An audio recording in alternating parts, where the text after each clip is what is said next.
Do we not need to clap? Is that okay for you, that microphone? That's fine for me. Do we not need to clap? That's the problem, see, that's what I'm concerned about. What? If we twist it more towards me, the microphone. I can't. No, you can. Just, yeah. Oh.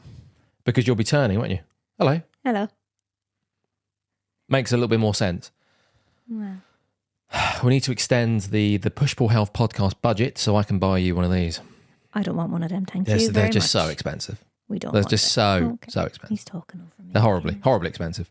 Yes. There's a newer version of this one. Oh, So right. So I I'll don't- be getting the newer, you'll be getting the newer version and I'll be getting the crappy version. sure. I'm sorry. Oh, right. I'm sorry. So I get your seconds. This is still the gold standard in podcasting, this one. Well, what's I this believe. thing then? Just a good entry mic. Good quality. Well, Right, we're clapping. one on tree or after tree? 1, 2, 3. No headphones. Who are you, Ben? I believe I'm going to ask you to start brushing my hair. Why can't you brush your own hair? Just don't do it. Why can't you brush your own hair? No, Ben? I've got to start taking these seriously. I said off camera that the YouTube man, designer, said that these were low quality. Oh. And how did that make It's you like, feel bloody then? hell. Well, he's not wrong, is he? He's not wrong. Well, They are low quality. we're both in a pyjama bomb. It's taken... It's not even that, is it? It's taken over a year for you to finally agree to block out the light. That's tough. Incredibly tough for me. It's all on me then, yeah? I'm just trying to get through these in one piece. Same. And I begged you, on my hands and knees, please, that sunlight is just coming in, streaming in, and it's blocking our faces. And it just looks looks very unprofessional. The content might be silly, the content might be unprofessional, but let's at least make it look half decent. Let's make the environment look nice. And, Ben, what happened this morning? You came downstairs and everything was done. Kind of. It was done. Do you agree that this looks a bit better? I'm still not too sure about I'm it. too close to the camera. Oh. The light's doing my nutting. It's too dark. It is still a little bit. I still haven't quite got the tone of the light. I don't know. That's your job, though, isn't it, Fiona? It's all about learning and improving. That's your job. But here we are. Here we are. The- I think we'll always The butt heads rebirth. with How many this. times have we had a Just rebirth? talking over me. The We've had rebirth. lots of rebirth. Excuse me. The rebirth. Yep. This is it. And we got this as well. What's this? Just Green really screen. expensive, and I've just not used it for anything. So I'm going to, well, I won't do it. I certainly won't. But I'm going to try and get anyone to put some wackiness on it. Why don't you just put your logo on it? No, I'd like to do something along the lines of what we're talking about on the episode, because it could be quite funny. So this one is about the elderly, being older. Older adults, I like to call them. Maybe you should put a picture of whatever your man is, Winfred Bromley. Yeah, something, to that degree. A picture of a care home in the background. A toilet. I don't know, something. An MRI scan. Yeah, Comparison? yeah. I've just got to find someone to do it. Good. That's why you the idea man. You the man. The idea man. Yeah. But yeah, YouTube man, low quality. I'm not sure if he was talking about the content or... I'm hoping he was talking about just Why didn't you how ask him? I did, but it's hard. It's broken English. So I'm only getting 50% of it. But I saw the words low quality. I was like, wow. Yikes. Someone who Can't doesn't disagree. even speak full English. That's harsh. That's, yeah. But he's not wrong though, is he? I never said he was. I never said He watched a wasn't. clip of us talking, horrible background, the lighting not really on properly, sun streaming in. You can't even see the face of the co-host or the presenters. You can't see them because there's the sunlight just streaming in. That's the idea, Ben. I think that's a human being. No, I'll tell you what it looked like. It looked like the characters from this film that we're going to talk about. That's what it looked like. Yeah, there you go. Yeah, that's exactly what it looked like. Yes. I think there's a human being behind that sunlight, It was only me. but I'm not watching it. But so I like to anyway. be hidden. Okay, right, let's get to the topic of the show, shall we? Who are you? Introduce yourself. Ben from Push Pull Health. There you Ben from Push Pull Health. And I'm Fiona. The and I've been intro is still dragged into pending. it. Oh, and I've been Still dragged- pending. Oh. Sorry. Just a lot to get through today. The tagline on YouTube for the podcast is a temper as short as her legs. I'm assuming I've told you this. With a temper as short as her legs, Fiona joins Ben every week to forcefully push your health from the pools of life? They're not that short. I think that's pretty good, though, isn't it? My temper's not that bad. On this. You are 5 foot, I believe. 5'01", yes. As a fully fledged adult. Yes. Okay. Temper that short. Anyhow. It's a good tagline, though, isn't it? No, not really. So we get the pushing your health. You make it sound like that I'm literally a ball of rage. I'm not. Pushing your health from the pools of life. I'm a joy. We've got to use that tagline. It's good. I'm a joy. Sometimes. Not all the time. Yeah, you are. Yeah, lovely. But also a temper as short as her legs. And you join me every week. But sure, your temper's not that great. You're a bit more patient. And I'm not sure tolerable. people like this. I don't know. We need more subscribers. Right. And then people might go, oh, I just love how you two just bounce off each other and just bicker. Need more people watching. I don't like you. But now... Yep. Whatever the background, whatever I get the editor, the person who does this, whatever they did, put the wackiness on. Lights look a bit better. Bit dark, Anyhow. What we doing today, Ben? Is there anything else that we normally do? Intro. There will be an intro at some point. Yep. Canadian man. Yep, Very old. apt, actually, for this episode. He's old. He's really old, this Canadian man. That old? Oh, he's old. He's old. He's not that old. I don't even know if he's still alive. He's that old. Ben, he's not that old. Is he? He's gone 50. But that's the point. We're going to turn it around because maybe 10, 15, however many years ago. 50. Yeah. Goodness gracious. You get to 50. 1985. Next stop, death. Those who looked like 50 really looked like 80. Which we'll get to later on. Will we? Yeah, your man. Oh, from the film? Yeah. Okay, lots to get through. We're not going to get through all of it. What we're trying to do is, as always, we only do these once a month. Twice. I say forcefully every week on the tagline. It's not, is it? Not. It's once a month. We have lives. Kind of. No, we don't. Well, I so just there's no refuse excuse to do it more often. Right, well, we get there. And I was all ready to go last week, but you were the one that delayed. Well, I'm glad I did, because this hopefully should be a bit better. Well, yeah. Anyhow, what are we talking about today? Other than Topics.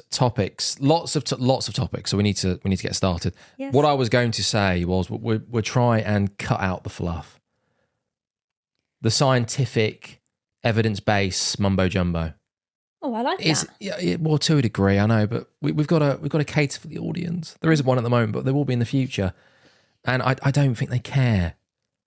I think it's good to have some evidence to back some stuff. A little bit, but the old days just got you to read out all this stuff. Which didn't work. No, I know. It was really boring. Yes. So we've moved on from that to a degree. So we're going to have a tiny bit of that just to set up then the conversation we'll have. So for this episode, let's just talk about real world things. I can talk about clients, examples, our nans, our grandparents, things that people can relate to. We'll say some of the fancy medical terms and then just move on. Well, you can say them because they're really hard to say. No, it's fine. No, you got to do something. You've got to do something. I'm here, aren't I? Where would you like to start, Fiona? Have you looked at the notes? I have looked at the notes. Okay. Yes, believe it or not. So what do you think of the first start bit? at the start. Well, we need that's to tell powerful. our viewers what's on the notes, don't we? Okay. So what are we talking about? What's the first topic this morning? Well, before we get to the medical terms, Yes. what is the topic? What are we talking about? What's the point of this episode? Maybe we should start doing that. Maybe we should start telling people at the start of the show, what's the point of this episode? After the rambles, after the several minutes of just incoherent nonsense. 9 minutes, 41 seconds. So what is the point of this? You tell me, what are you gauging from the notes? The point is that 50 now, we've mentioned the age 50, just a number, shouldn't be classified, should have never been classified as being old. But hopefully what we're going to try and get into is that you can keep going after the age of 50. Well, yeah, I should hope so. We're only 14 years away. 15 years. 21 for me. Oh, sorry, Ben. Yeah.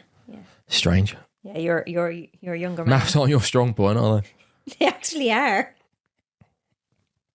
Anyway, let's get into it. Right. Right. I can't make it up on the fly. Let's just get into the notes, and then people will go, "Oh, do you know what? I know what you're talking about." So older the adults. point of this is, as you get older, your body does start to decline, and what you can do to help your body. Yes, that's what I wanted, Fiona. Why make me sweat over here? Trying to come up with something Yes, I love when really you just sweat. sounds like really, he knows what he's talking Yeah, about. because you complicate it. I know, I don't like being put on the spot. Exactly on the tin. There's a lot of pressure on these. And I can't think on the spot either. But that was fine. But that's what I got from reading your notes. Okay. I asked you that and you didn't say anything. As I said, I like You to make batted you it back sweat. into Michael. Yeah, I like to make you sweat. The first line here, there is a deeply ingrained societal belief that as people age, they should move less. Not even should, is that they just do move less. Yes, but there's probably a lot of different factors that stop people from moving less as well. Me, for example, this month, it's bloody cold. You're old, yeah. I ain't going outside. I'm too cold. If I was 60, 70, obviously the older you get, there's more risk of falls, there's more risk of everything else. If you fall when you're older, you're more at risk of hurting yourself more significantly, such as a broken hip, etc., etc. Oh, well, whew, steady, yeah. Oh, of course, we'll get into that. So there's lots of different things that can stop somebody who is older from going out as well. Aches and pains. Not just physical health, but the fear as well. Of course, I think the fear of something happening. Moving is a chore. Yeah. It becomes a chore. It's not as, what's the word? Easy, basically. And as we get into as well, what would I say? As we get into it, let's just just get into it now. Strength training, resistance training, lifting heavy weights, not really up until recently, not really prompted, not really promoted. The average doctor, maybe, wouldn't openly suggest to someone who is older, who is in pain, who might be suffering from some of these conditions that we go through, to start lifting heavy weights. And an older person, or any person who is in pain already, the idea of putting themselves in more pain, making themselves more uncomfortable, going to a public gym to lift heavy things off the floor, or to sit on machines they can't use. Why would they do that? But I think the thing that you should take away from that is it's not going to be heavy initially, is it? Because you will start off a lot lighter. You'll only start off, you're not going to go into a gym and lift 20 kg weights, are you? If you've never done it before, you're going to start off at probably 2.5 kg. Yes. And then work your way up. But it's still challenging. Yeah. And as I don't know if I mentioned this before, but most people don't like exercise. They've got enough on their plates. You need to find a form of exercise that you can stomach. No, I'm all right, thanks. I'm good. I don't stomach any. I'm old. I'm 50. I'll just go for my walk. Ooh, he doesn't like that, does he? What? I just go for my walk. I'm not doing my Walking. weights. We'll get into that. We'll get into that. Walking. I'd love to get into I them. never say to people not to walk. But it's just not But enough it's unfortunately, on its own. as you get older especially, as you start creeping into your 50s, if you're lucky to get there, walking is not enough. It's great. Keep walking. It's not enough. So you have a couple of examples here of what people do when they see somebody old, which, is quite well-meaning. And if you do see somebody struggling, you're going to help because you never know with that person. So you said helping with shopping, offering arms across the road, encouraging rest, telling them to be careful, but it's all kind of alluding to the idea that that person is frail.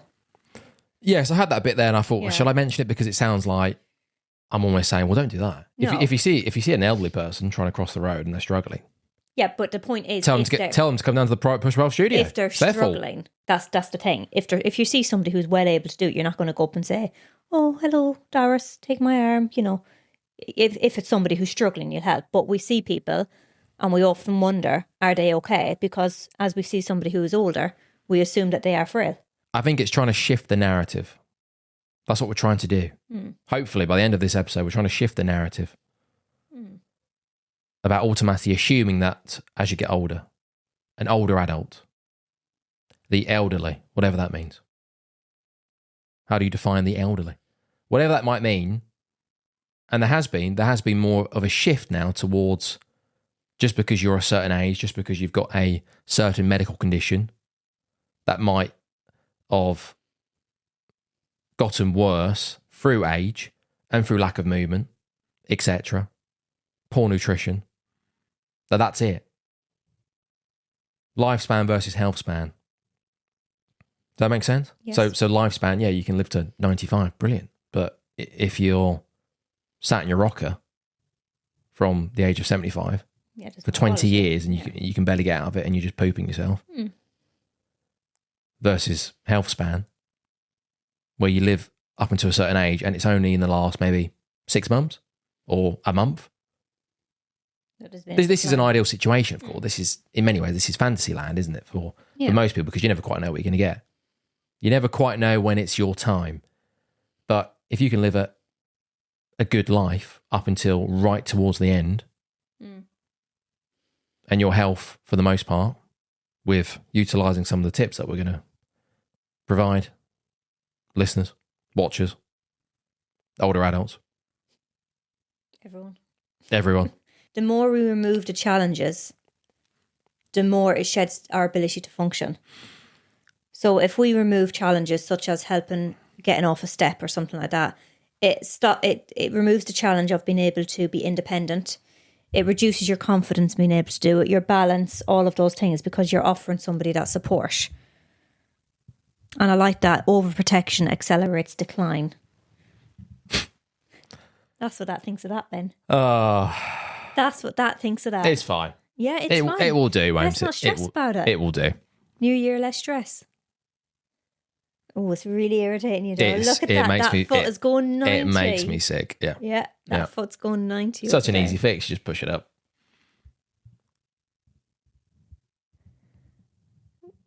Just tighten it, maybe. It won't tighten anymore.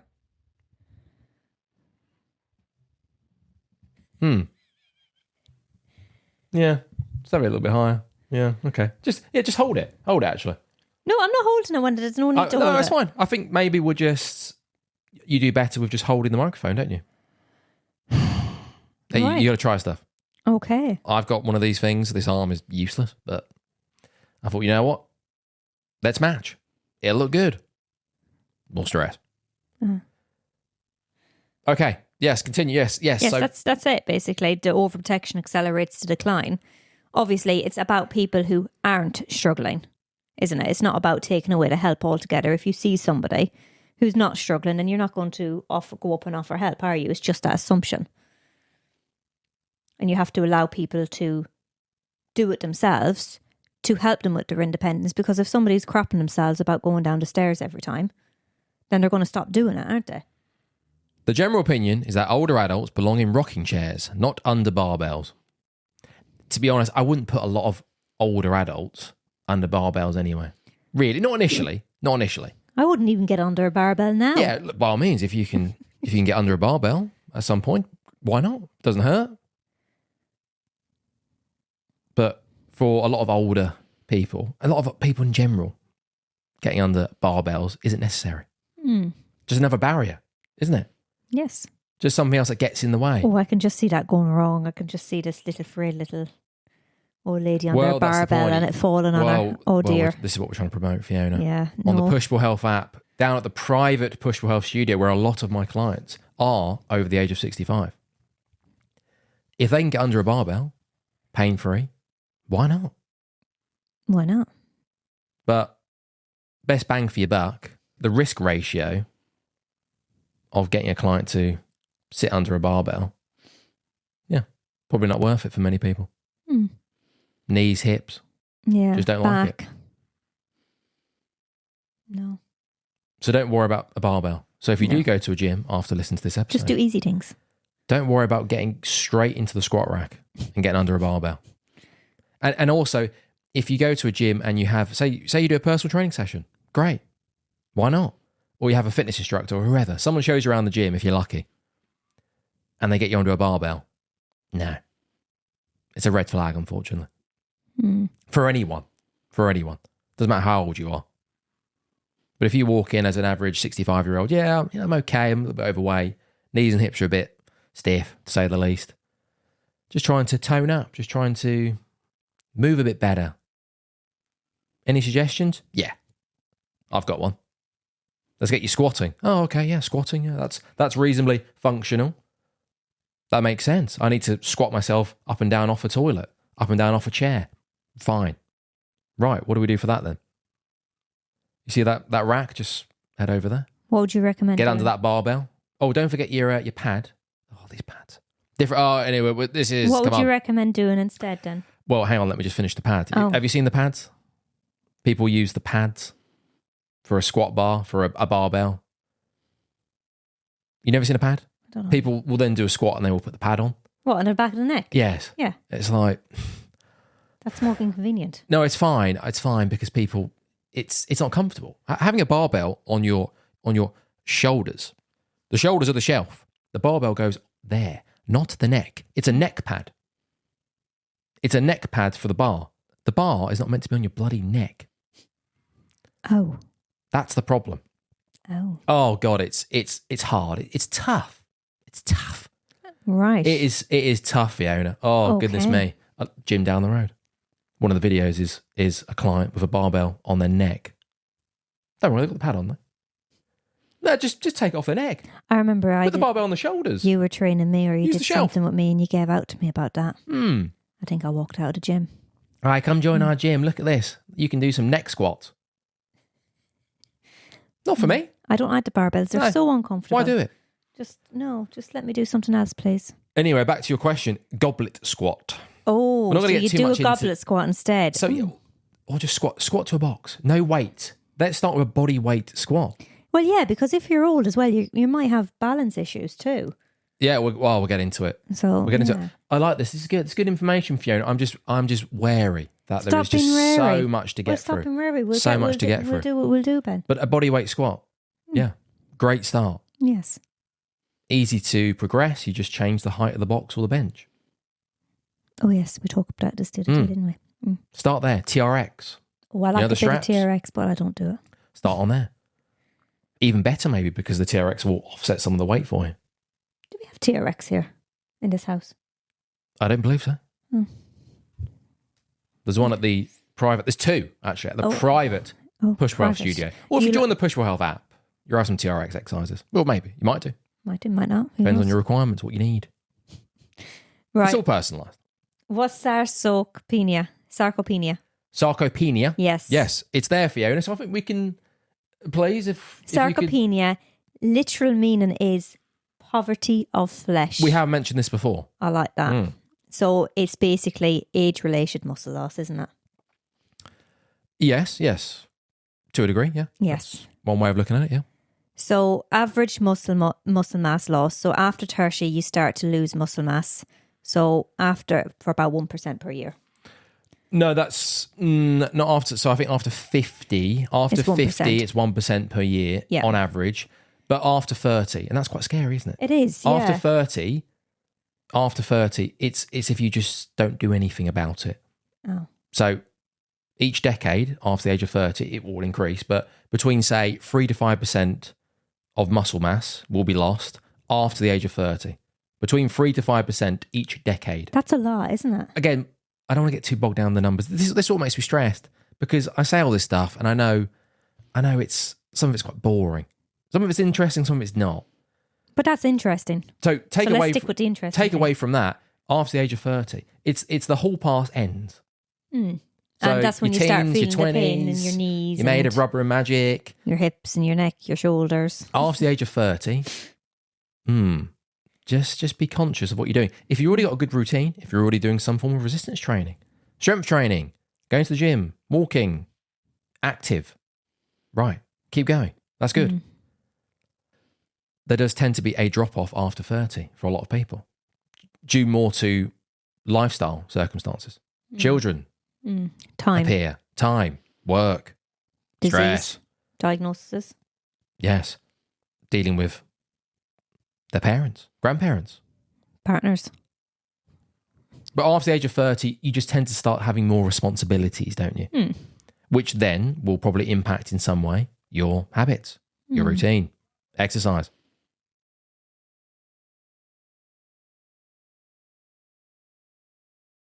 I'm thinking. Yeah, that's good. Okay. Anything else from there, Fiona, about sarcopenia? No, but you say here that women tend to experience greater functional impact. Is that because of coming up to menopause? But that's not usually. Well, We'll get that's late 30s, isn't it? we'll get into the menopause stuff. We'll get Late into the 30s. menopause around bone density. Oh, okay, fine. Do you mean osteopenia? No, I think in terms of sarcopenia for women, it's they might be more prone to it for numerous reasons, but for one of the main reasons is just their starting or their overall muscle mass for most women compared to men will just be lower. Oh, right. Okay. Yeah. If they naturally carry around less muscle mass. Sorry, what have I missed? Just thinking about you one time asked me, how do you even hold a fork? Oh, that's right. Yeah, that's... I don't have that much muscle, do I? No. I'm working on That it. I've got me weights. Can't feel the lateral head there. It's quite a small muscle, so. I don't have... okay, thank you. That makes me feel better. Yeah, there's a few apps, Fiona. There's a few apps. Yeah, I actually said to you yesterday. On my to-do list, I said to you darling. yesterday, don't use the Push Pull Health app.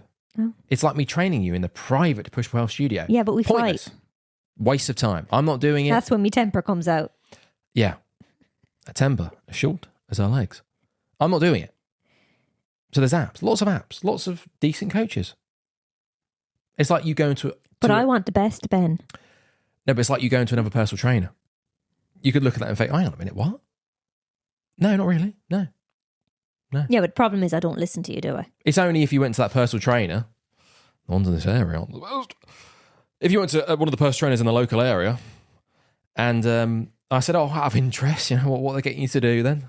Let's have a look at your program. Oh, yeah, so, day one, barbell, neck squat. On the treadmill for 20 minutes to warm up. Yeah. You like that? Yeah. Even though I've just walked down. Oh, sorry. Take me Sorry, the 15 cat's minutes. over there. We've woken him up. Apologies. Sorry, sweetheart. Oh, He's yawning. finding it Oh, boring. he's so sleepy. Sorry about that. Yeah, anyway, yeah. So maybe join a local personal trainer. I would just like to see their program and just out of interest. I'm not doing that. So, what is Dynapenia? Dynapenia, yes. Yes. Okay. So, we've got poverty of flesh, Hmm. and dynapenia is poverty of strength. So, strength can decline despite preserved muscle size. Apologies. Mm-hmm. Strength, not mass, predicts falls, disability, loss of independence and confidence, mortality, because muscle function is less than muscle mass. Yes. Sorry, there's a few things here. I'm just looking at the notes. I'm trying to keep this relaxed, but there's a few things that are probably worth mentioning. So we mentioned the 1% after 50 of muscle mass. Mm-hmm. Strength after the age of 50, 3 times as fast per year. So you lose strength 3 times as fast after the age of 50. I say How 50. will I hold a fork? 50s, it could be younger, it could be a little bit older, but on average. Okay. So muscle mass, that's You're scaring me now that's a little dwindling. bit. That's dwindling. Again, the caveat. But I'm not doing that now. It's strength 3 times as fast after the age of 50, for example, if you aren't doing anything about it. You've got mitts coming up later, don't you, to help? So that's good. If you aren't doing anything about it, Fiona, if you aren't trying to maintain your strength or get stronger. I need to do my weights today. Power, even quicker. Okay. So muscle mass after the age of 50, on average, 1% per year. Wow. Yikes. Strength, times 3. Power, even faster. Yeah, Good boy. I remember when I was on the wards, when I was doing frailty, in the frailty wards, we used to do muscle tones. We used to comment on people's lower extremities, what muscle they had in their legs, because obviously if they're laying in bed after whatever, operation, surgery, infection, whatever, they start to lose a lot of muscle tone. So that's why they try to get people out of bed more in hospitals. Well, that's what they say, isn't it? Yeah, that's the thing you need to do. You need to get people moving. Yeah. Yeah. Rehab day 1. Yeah. Well, if you go in and get a knee replacement, hip replacement, the likelihood is that you're up after the surgery a couple of hours. Not a couple of hours, but 6 hours at least. I'm sure the percentages are in here somewhere. We've mentioned before, but yeah. You break a hip after the age of 65. Oh boy. Little fractured. You may not be femur. coming home.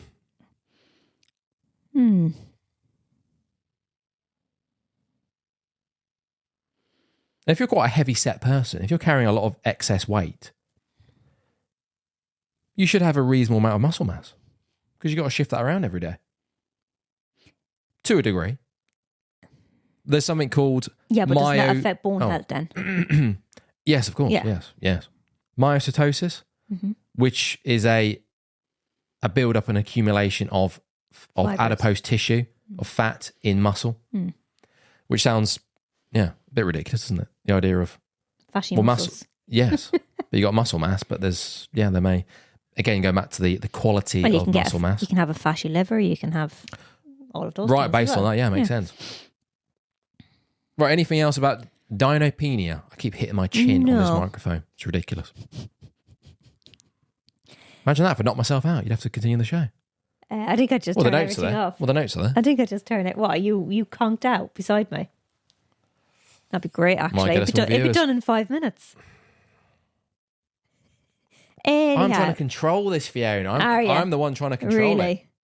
Right. So why as we get older does strength and power drop? So skeletal muscle is controlled by motor neurons. A little bit sciencey, this. Mm-hmm. High threshold motor units innervate type 2 fast twitch fibers. So type 1, type 2, you've heard of those? Yes. So type 1 is slow twitch, type 2 fast twitch? Yes. So these fibers, slow and fast twitch, produce power, rapid force, balance, recovery. Well, no, this is the thing. So that's more type 2, isn't it? Fast twitch. So anything that's... apologies. Yes, anything that's force, power, explosiveness is very much type 2. Yes.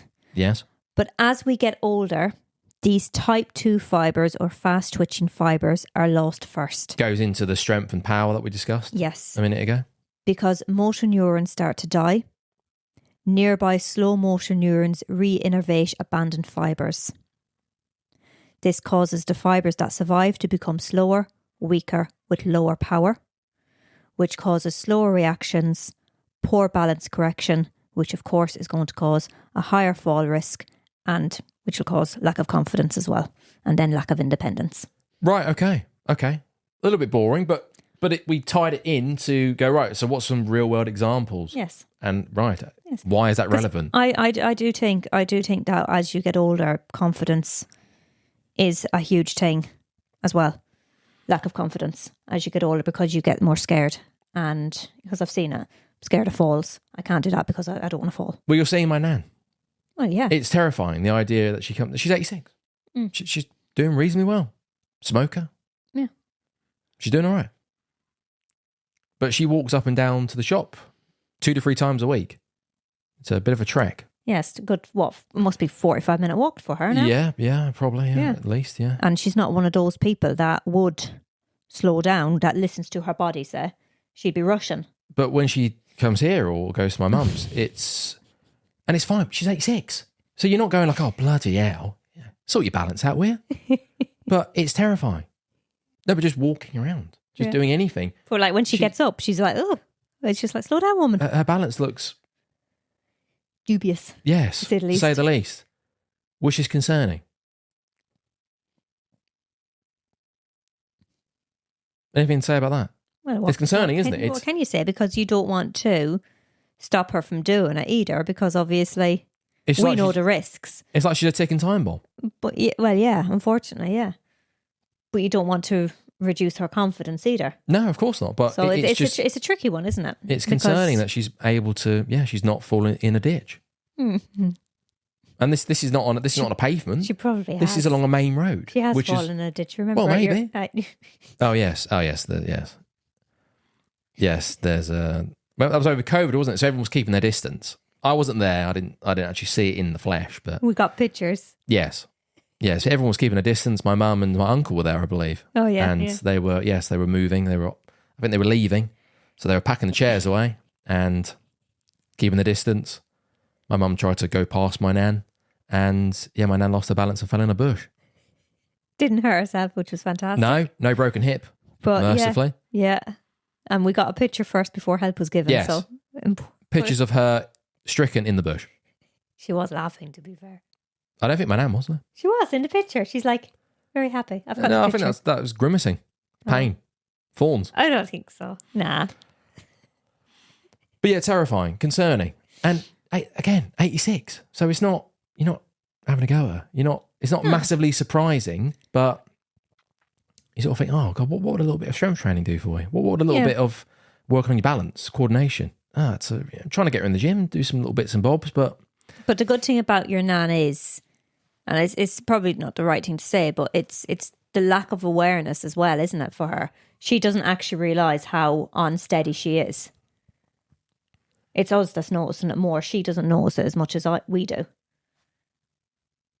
So that's probably a good thing in her, because if she did, or she had the worry about falling and whatever, then she wouldn't do those things. And that's what's probably keeping her agile and able to go to the shop and do a 45-minute walk.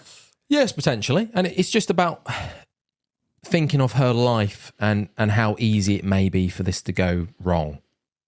Yeah. It's like she has stairs as well. It's stuff like that. Yeah. It's the little things that you don't worry about until you get older.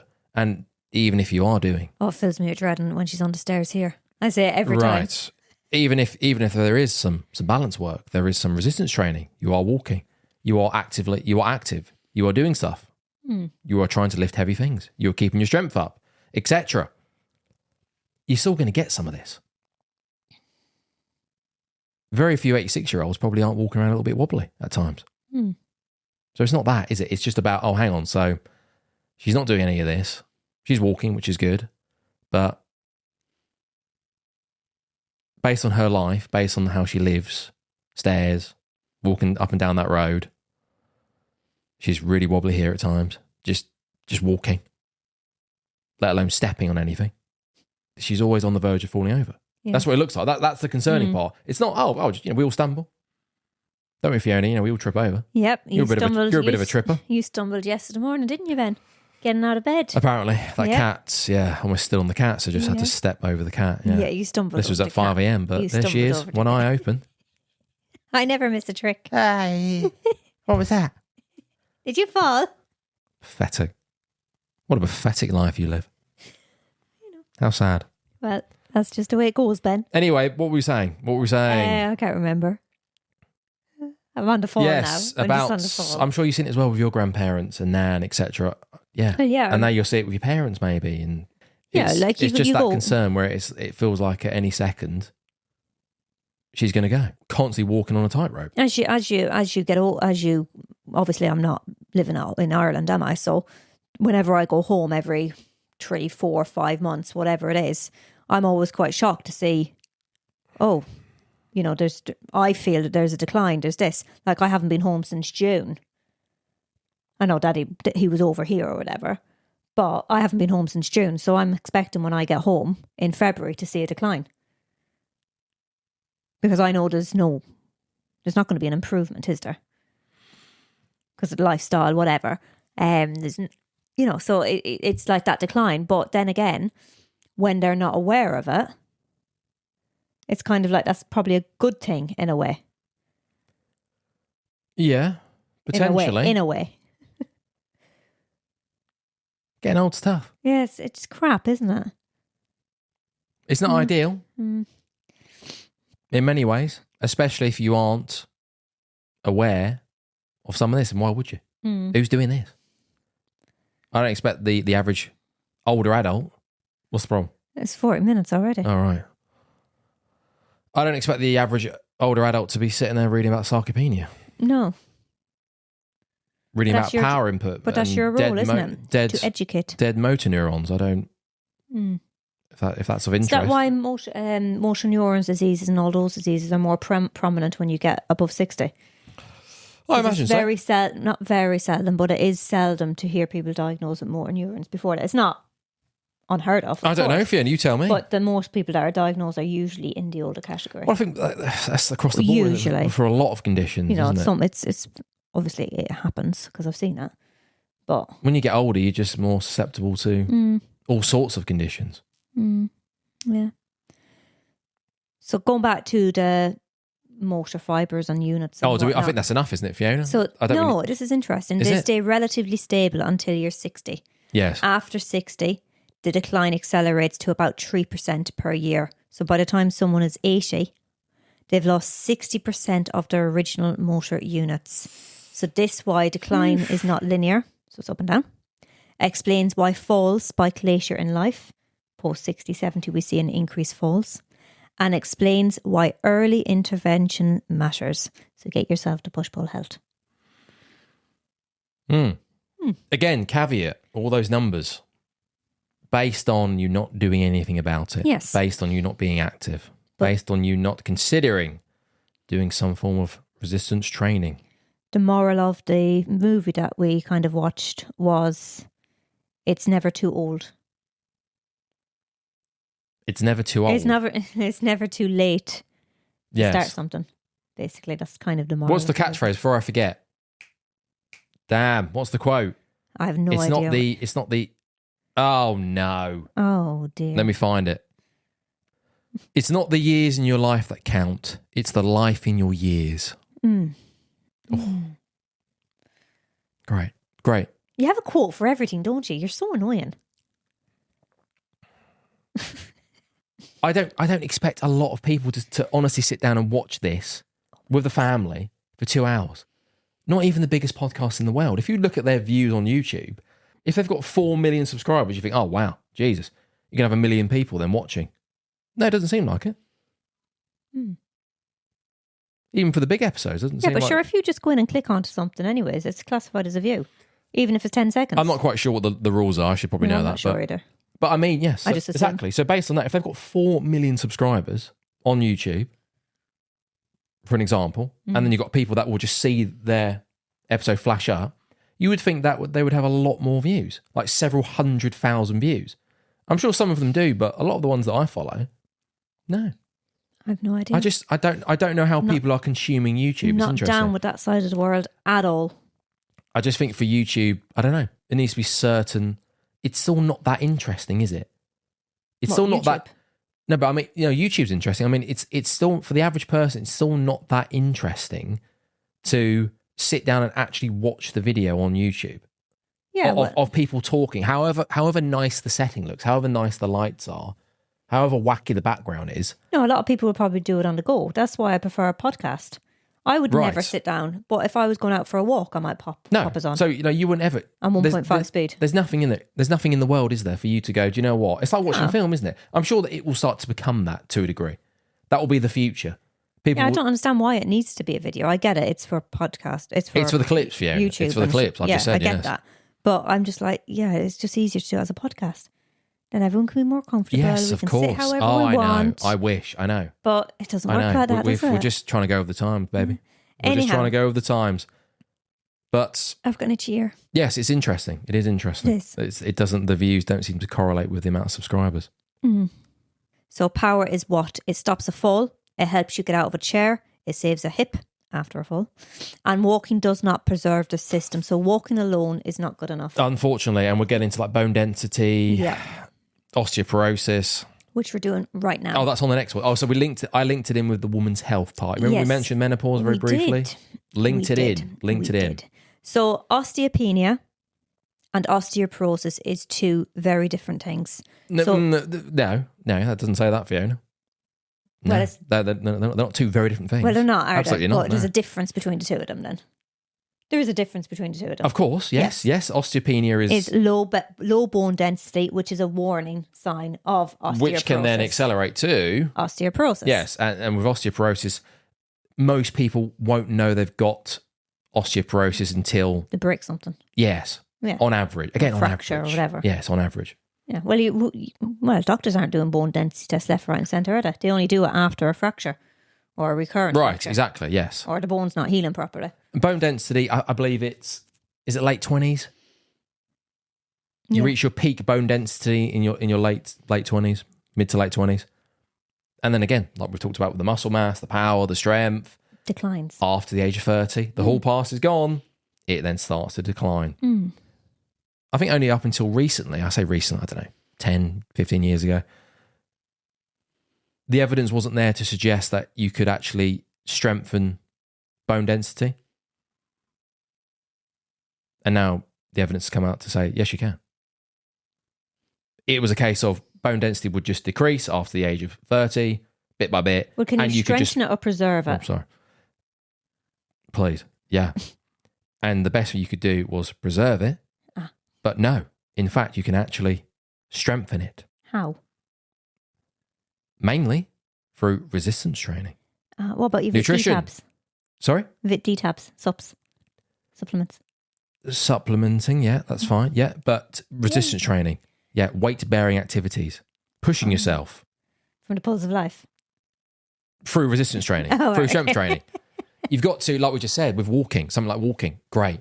Walking, great. Great for your health. Great for your Good overall... for your cardiovascular system. Exactly. Lovely. Brilliant. Really good for you. But it's not going to strengthen your bones. Or your muscles. We need to get some power in there. We need to get some strength stuff in there. What about walking uphill and downhill? Fine, but Would that help with muscle, lower limb?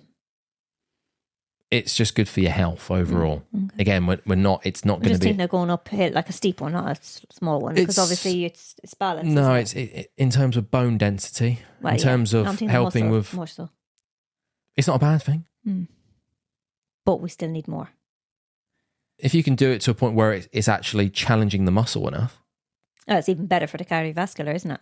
fine, yeah, Because you're huffing and and yeah, you should. If it's Better producing a bit of a circulation. burn through the legs, the muscles are doing something.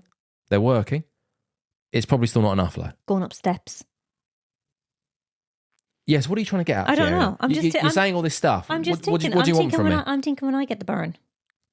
Uh-huh. So if I'm going up loads of steps, like, do you know those steps down at the hill Yes, there? And you're coming yes. up, you get the burn by like literally halfway, halfway there. Yes. Well, a bit after. But you get the burn then. Right. So I'm just like, is that helping with the muscle? Because it's engaging the muscle, obviously. It's not helping, but it's not enough. It's not enough. It's That's not all I enough. wanted. Is it enough? No, it's not enough. You need to do more. Okay, thank you, Ben. But for someone who's just starting, Good place to start. absolutely, yeah. Yes. But for most people, not enough. Okay. So you kind of said all about osteoporosis there. So do we need to go into that? Did I? What you said about Well, you can fracture briefly risk? mention it just as a snippet. So osteoporosis, in comparison to osteopenia, is a diagnosed bone disease. So obviously, it's then causing increased fracture risks, but it is still able to respond to resistance training. Bone adapts to load at any age. That's interesting, isn't it? Any age. You can get stronger. There's been studies, I might include some if I can be asked, about 95-year-olds getting stronger. So that if there's no load, the bone degrades. It's quite good. So, the big M, menopause. Thank you. Sounds great. Please continue. Okay. So we have estrogen loss when we're going through menopause, which accelerates bone loss, but it does not automatically cause muscle loss. The bigger issue is reduced loading. We have a cultural message to slow down. I think that's because of fatigue though as well, because you do have this level of fatigue, don't you? So you're encouraged to rest more. Yeah, you mentioned estrogen, didn't you? Yeah, I That's said yes, estrogen that's loss. right. So, Yeah, yes, so yeah. so the drop in estrogen. Yeah. Yes. So then there's a loss of confidence around strength. And menopause is not the primary driver of muscle loss.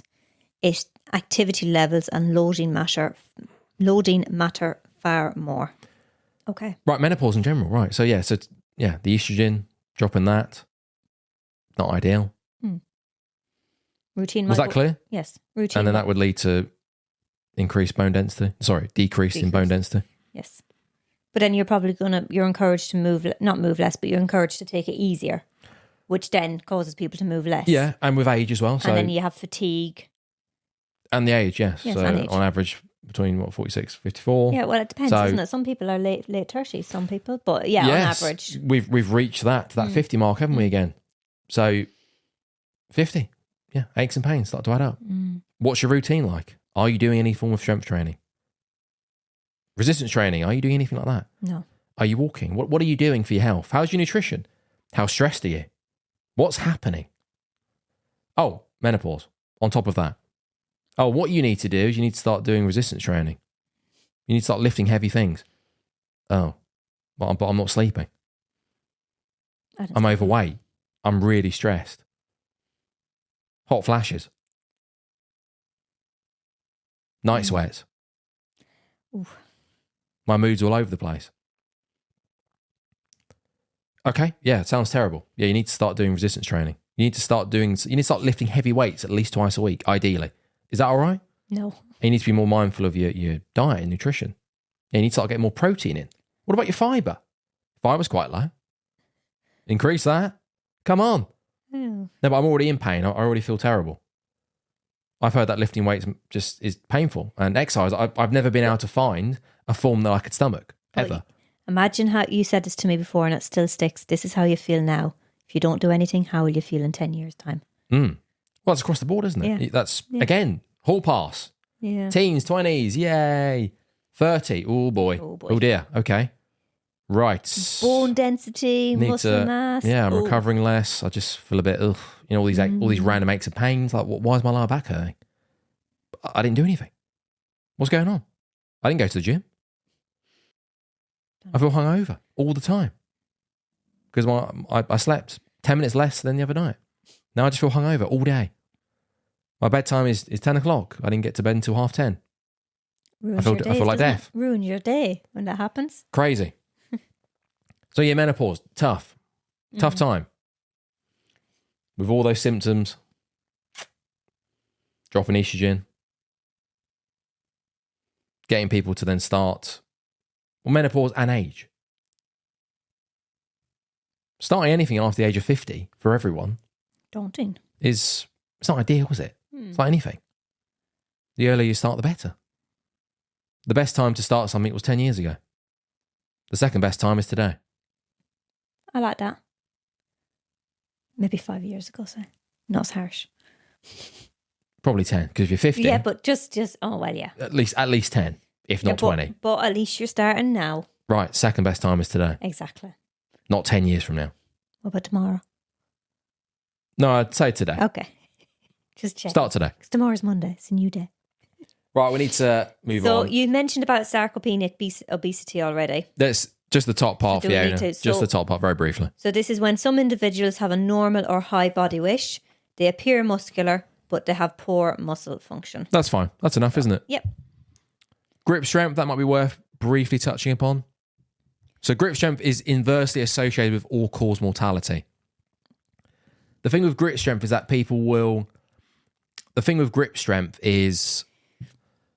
there seems to be this thing with grip strength where if your grip is quite good, then that's a good sign that you're in good nick. If your grip strength is decent, then you're all right. That probably means that you're quite strong and not to worry too much. It's not really the case. It's just quite an easy thing to measure grip strength. Well, how do they measure grip? I think it's a They usually get people to squeeze their hands. Dynamometer. Squeeze the hand. Yes, I know, but the thing, whatever what's this called? No idea. Grip dynamometer. It's not used. I've never seen it, never heard of it. They use one of these. So that's quite an easy thing to do, isn't it? Mm. So an old person could be sat in a chair. I'll just grip this, right? As hard as you can. Oh, that's not a bad score. Okay. All right. Instead of asking that older person, oh, how quick can you sit up and down? Can you get off that chair without using the sides, without using your arms? Oh dear. Okay, no, they can't. Oh right. Okay, but your grip strength is pretty good. I think they say that grip, if you have better grip strength, though, the easier it would be to function, because obviously, if you had no grip strength and you needed a walking stick or a mobility aid or something like that, and you have no grip strength, then you can't use that mobility aid. So therefore, your mobility is further impacted. Yeah, it's not a bad thing to have good grip strength, but unfortunately, I think there's a little bit of a... It's not the end all and be all.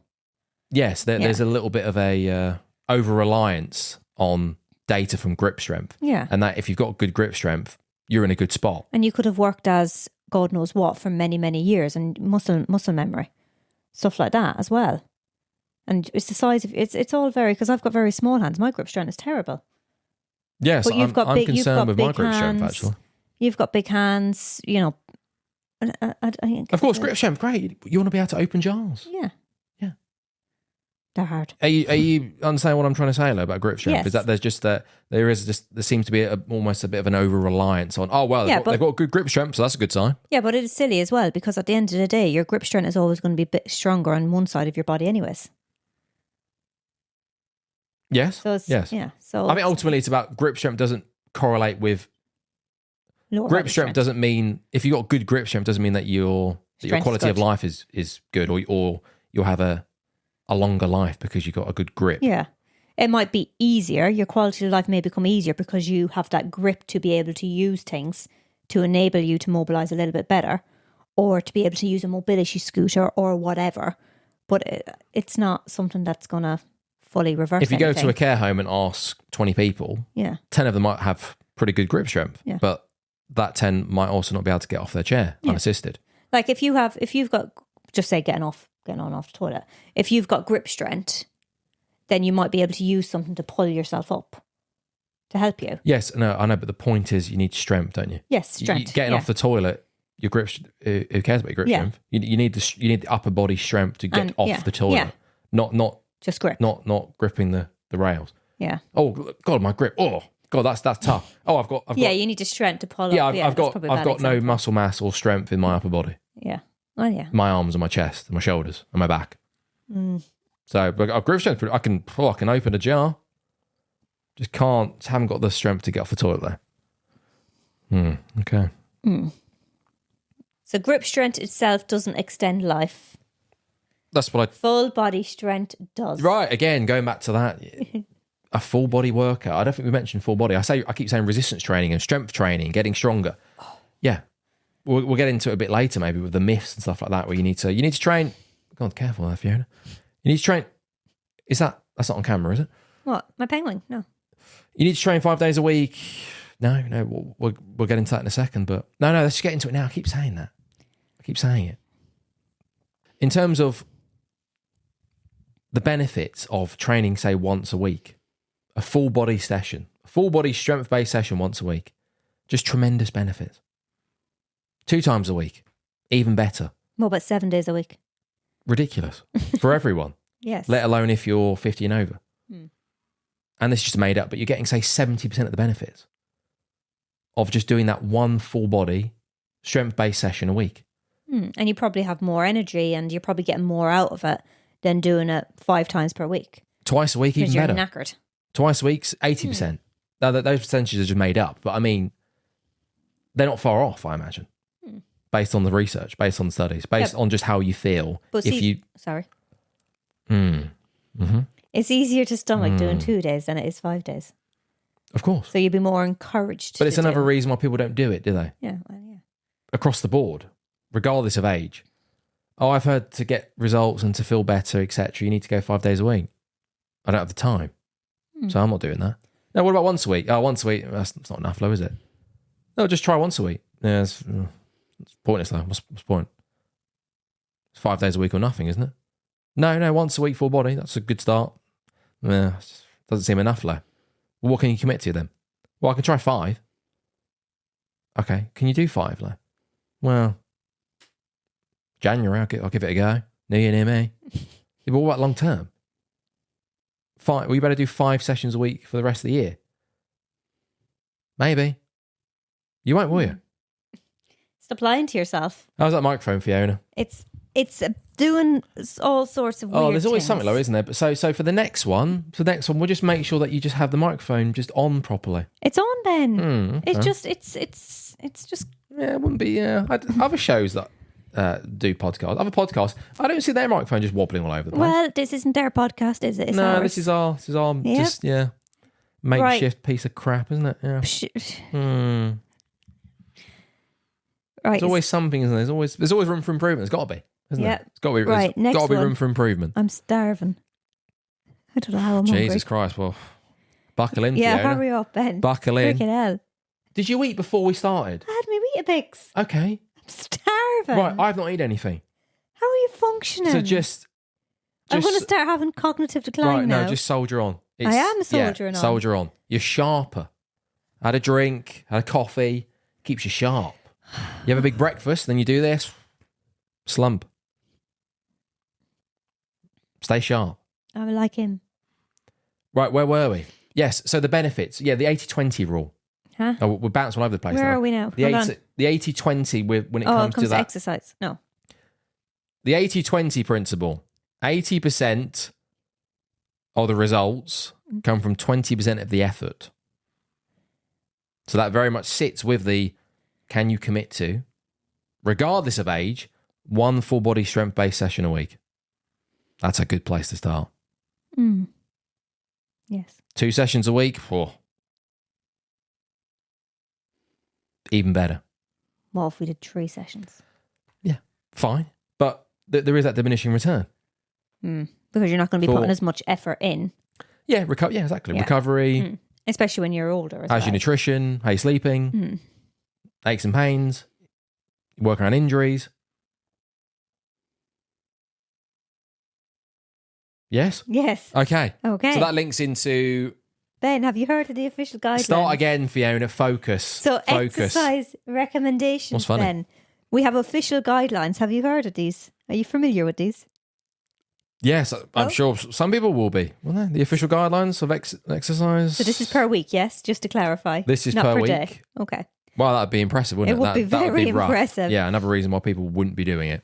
150 minutes of moderate activity or 75 minutes of vigorous activity. 2 full body resistance sessions per week. Okay. So if you're going for your run, you must do 2 full body resistant sessions as well per week. No. Give or take. Not must. We've just... you know what I mean. That goes against what we just said. You know what I mean. It would be more beneficial. Yes, or I think you can then have 300 minutes of steady state So like going for cardio. A walk. So zone 2. So zone 2 is that... Heart rate. I don't know, 60%, 5 to 6 on the RPE scale. It's gone all A technical. brisk walk. Yes, there you go. So you can probably still maintain a conversation, but it's the heart rate is getting up a little bit. You're in that zone 2 area. So 300 minutes of that per week. That's a good chunk. That's a lot of time. Yeah, good chunk. That's an awful lot of time of walking. But the guidelines, the guidelines are the guidelines, aren't they? They're just guidelines. But if you can walk as often as possible, and if you can then add in 1 full body resistance training session per week, that's what we're saying, isn't it? Yes. Even if you may cut down on the walking a little bit. If it means that you get in a full body strength based session per week, if you're already quite a keen walker or you're running, great. I'm almost reluctant to say, well, cut down on that. But if it means that you've got more energy to do some kind of strength-based session per week, if you need to reduce the moderate activity a little bit to get that in, then again, yes, it's essential that you do.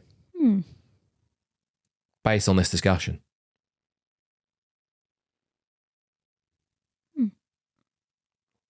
Yeah, I'm just thinking about editing this episode. Oh, that's just a lot, isn't it? It's a lot to edit. Anything to say about that, Fiona? No, I think we covered it, Ben. Nothing else? No. Most adults don't hit this.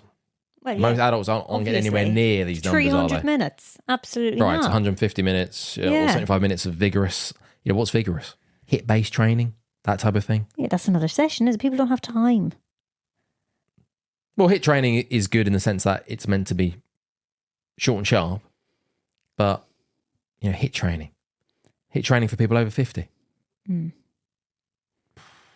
If you enjoy it, fine, but it depends what you're doing during that session. It's quite hard on the old joints hit training. If you're minimal rest, but it's 30 minutes in and out. It's not just a 30-minute session, though, is it? It's like when you go to the gym, you were complaining about it yesterday. You had to drive, the thing, the shower, the whatever afterwards, the changing of the clothes. Yes, it takes time. It takes time. So it's not just that. So if you're doing a 9 to 5 job, going home, cooking dinner, then you're going back out, it's just a lot of time, because then you need to have that time for yourself afterwards as well to do what you want to do, a hobby, read, whatever. So it's not just saying, 30 minutes of exercise, yes, you can put it in. But if you're going to somewhere to do it, it might be a 20-minute drive. It might be a 5-minute walk. You don't know. It's still taking that time, and you have to shower afterwards. You have to do this. You have to do that. Probably have to eat afterwards as well. Yes, and a lot of people don't enjoy it. Yeah. They know it's good for their health, but they don't really enjoy it. And then introduce a 45-minute resistance session on top of that. It's like, I can get why people don't do it. Oh, if that's what you're talking about. I thought you were talking about if you're doing adding that in as well. No, I mean, like, if you're doing a HIIT session, the likelihood is you're going to be doing it at home because it's hard to keep momentum up for a HIIT session, isn't it? If you like HIIT. Well, yeah. If you like HIIT. Yeah. But yeah, Well, I just think it's... different types of HIIT training, but I'm always reluctant to not tell people to do some form of exercise. Like, oh, yeah, maybe. But strength training, oh my God. If it means you getting rid of a HIIT session or not doing HIIT, not bouncing around your living room, following Wixie on YouTube. I did that. Or going to the gym to do a class that's HIIT based, which is tough, but lighter weights, more endurance based, a bit of cardio. If it means giving that up to then do a dedicated strength based session once a week, then yes, give it up. Good. So, strength training, what matters? So, resistance training is, as Ben just said, non-negotiable. Can you read out the meta-analysis bit, Fiona, before we move on? I don't want to read meta-analysis. No, that's just a good scientific summary, I feel, of what we've talked about. It's quite science heavy. It's a lot, though. It's science heavy, but that will pretty much summarise most of what we've talked about. What's an RCT? Random control test. A randomised control trial. Okay. Across meta-analysis and RCTs, resistance training robustly improves strength, function, balance, some inflammatory markers, and aspects of mental health in older and clinical populations. Wow, nice. Read that quite well, didn't I? That's good to hear, yeah. Keep going, please. I'm going to lose it now. Moderate intensity performed about twice weekly with attention to total volume and inclusion of task-related movements such as pulling for grip, dynamic balance tests appear both effective and practical. Well, there you go. There you go. Aren't you glad I made you read that out? Yep, I am. Because that pretty much summarises everything. what we've been talking about. So and it sounds very smart. It sounds very fancy, doesn't it? Yeah. Oh. Jesus. Yeah, you excited? I got very excited. I read it well. Lovely. Okay. Lovely. Well, I think we're pretty much, there's so much more, but let's not get carried away. We spoke quite a bit because, you said walking's not alone, So the key principles of strength training. So why is it so good? Because it targets major muscle groups. So if you're doing that 2 days per week and doing compound movements where possible, it will help with those muscle groups. And you're challenging 3 to 5 sets per muscles per group or something like that. Okay, let's just I lost it. Let's I cut it lost out. it at the very end. It sounds so poor. I lost it at the very but end. you're going off the notes. You are a robot that reads the notes. So it's my fault, isn't it? Yep. It's my fault It when is. there's a lot of notes. I have to condense it down slightly because it just becomes too much because we're trying to avoid you starting to read out notes and me going, that's very interesting. Mm-hmm. So strength is for independence, function, and longevity. Longevity. Oh, you're so clever. So tell me a little bit about protein, about nutrition then. You're all right. You need a snack, do you? I told you my cognitive function would decline. No. It keeps you sharp, Fiona. No, it doesn't. Being hungry Not keeps you me. sharp. Not me. All I can think Have about... a sip of your drink. Okay. Have a sip of your drink. About is food. Yeah, strength training. So by all means, if someone watches this, listens to it, you'll probably listen to it, and they need a free program, fine. I always see coaches I've got a free 4-week program on Google Sheets. It's like, oh God, who's following that? Some people must do because they seem like they're doing all right. It's a call to action. So I imagine people are downloading it. People are following it. CTF. But, yes. But yeah, working with older adults, I just know for a fact that 99.9% of them just wouldn't. Oh, here's a Google Sheets program. Enjoy. Go and take that to the gym and follow it. No. God, no. I wouldn't even be able to do that. Right. But by all means, if you want Google to, if you want a program, and I will deliver it to you in some some easy form. Or I'll just put you on the app. I don't know. Whatever we do, just reach out. Reach out, have a Reach chat. out and I will get it to you. As simple as possible. Can I reach out to you later? Well, that's why I have the app. The app is a massive pain. But in terms of functionality, in terms of having everything in one place, being able to have a program on there, which you then just press start and just tick off the exercises, it's not bad. It's pretty accessible for tech phobes, for maybe older people. It just removes one extra barrier from starting. So don't worry about, we're not going to start talking about what exercise you should do, what you shouldn't do. Compound lifts, they're good because they're a multi-joint exercise. And goblet squats. They target multiple joints at the same time. Not neck squats. Yeah, squat. Barbell squat again. Compound lift, a multi-joint exercise. But for most people, no. No. Older people who've got injuries, niggles. Aches. Best to build up to that. Yes. So by all means, if you need something, just reach out. Let me know. Let me know what you're looking for in particular, rather than me just start offering some CTA, some lead magnet, like, oh, look at this program I've got. No one's interested. You tell me what you want. And then I'll help. Well, he'll help. I won't. Yeah. I won't. You going to help? Absolutely not. No. I do bloody enough. Okay, nutrition. Anything to talk about nutrition? We've talked about nutrition Eat your a lot protein. already. Eat your protein. Yeah. Older adults. That's it. No, older adults over the age of 50, whatever we're classing as older adults. Yeah. Nutrition becomes important. And it's always hydration. important, but yes. Yes, okay. Should we Hydration's talk about key. it then quickly? Hydration's key. So protein, How many grams do you need? what measure do you want? Grams. I always hate saying this because it's just like, the problem is I see this every day, don't I? I see the How same... many eggs and how many chicken fillets No, should I I eat know. a day? I see the same thing though. Like you eat 1 gram. It's just like, it's so No. boring. But if people are stumbling upon this and they haven't seen it before, that's what I forget. People haven't seen it every day. Just tell me how many eggs and how many chicken fillets I need to eat No, a forget day. about that. Oh. Forget about that. Well, that's how I want it measured. Centimetre of height.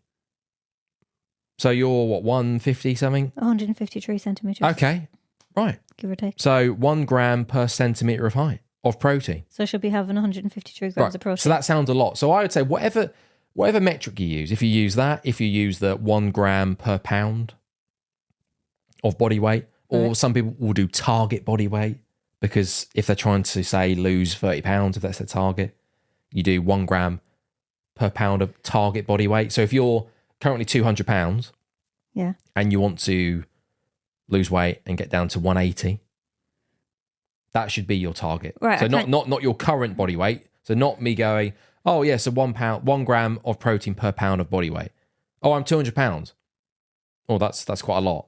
But I want to get down to 180. Oh, okay. So start at 180 because that's your target body weight. So if I'm 100 kg, 100 pounds, Yes. I have to have 100 grams of protein. You don't have to.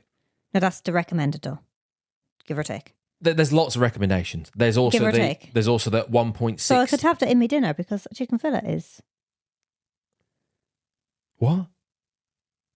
A chicken fillet is what, Fiona? Well, What's a chicken fillet? it depends. You can buy a packet of chicken fillets, 500 grams. So you can have 100 grams easily of chicken. Can you not? What are you trying to say? I don't know. No, it's interesting. trying to What are you figure it trying to out. say? So I'm are you trying to say 100 grams of chicken is 100 grams of protein? Oh no, it's not, is it? Oh, that's where I'm going wrong. It's a shame, That's isn't it? where It's a I'm shame going because wrong. you've been on some of these podcasts. That's where I'm going And- wrong. That's and why I was so For confused. you I to couldn't, come out with stuff like that. I couldn't concentrate on what tough, you're isn't saying it? because I couldn't work it out. But Okay. Is it because you're Duh. hungry, is it? it's because I have a decline in Okay. cognitive function. Other measurements. Right. 1.6 to 2. Because I was thinking it is. Oh, Fiona, okay. Okay, sorry. What's going on? We've got to get this sorted out, though. Yes. This talking over each other. Oh, says you. No, it's bad, though. Says Is it you. because we're not looking at each other? I don't Or? want to look at you. Hmm. I'm hungry. Oh, he's facing I'm away. hungry. He's facing away. He's not having it. He's disgusted He's as just well. like, shut up, you two. Sorry, 100 grams of chicken breast is 100 grams of protein. It's not, though. It's not. That was my You error. Moron. Can you cut that out, please? Reasonable. Makes me look stupid. No, that's what we get people in, because other people will go, oh, that's what I thought as well. That's fine. It's not. Of course, that's fine.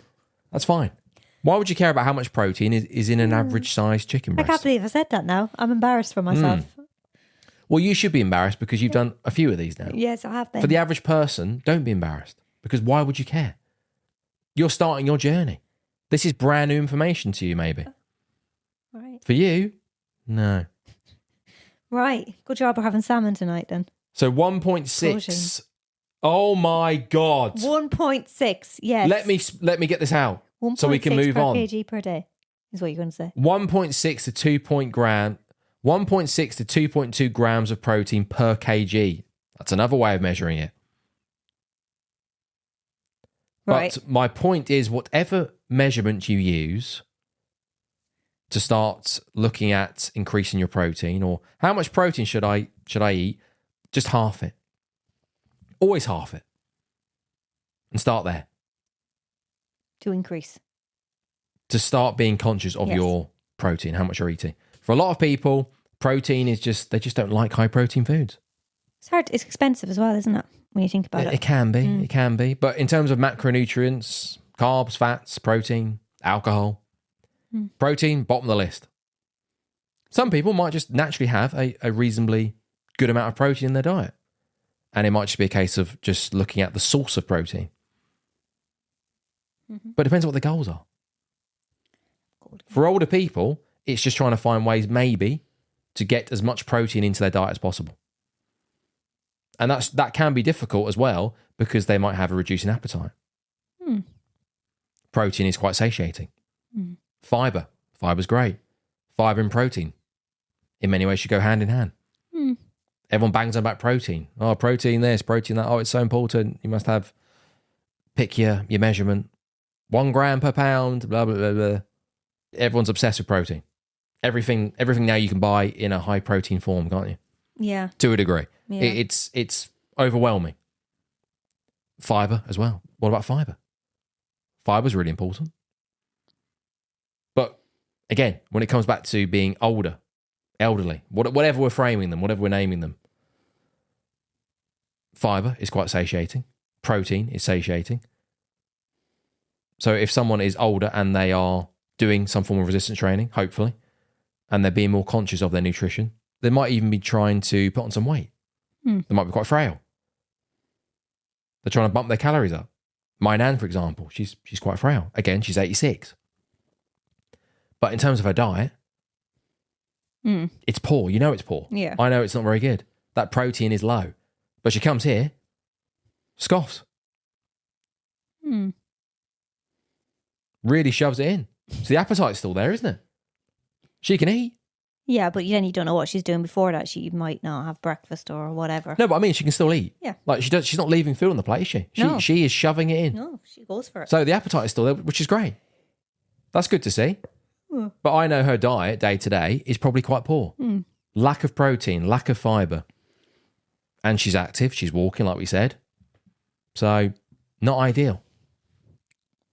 If you need to supplement with vitamin D, probably worth doing. It's cheap. If you're not getting outside enough.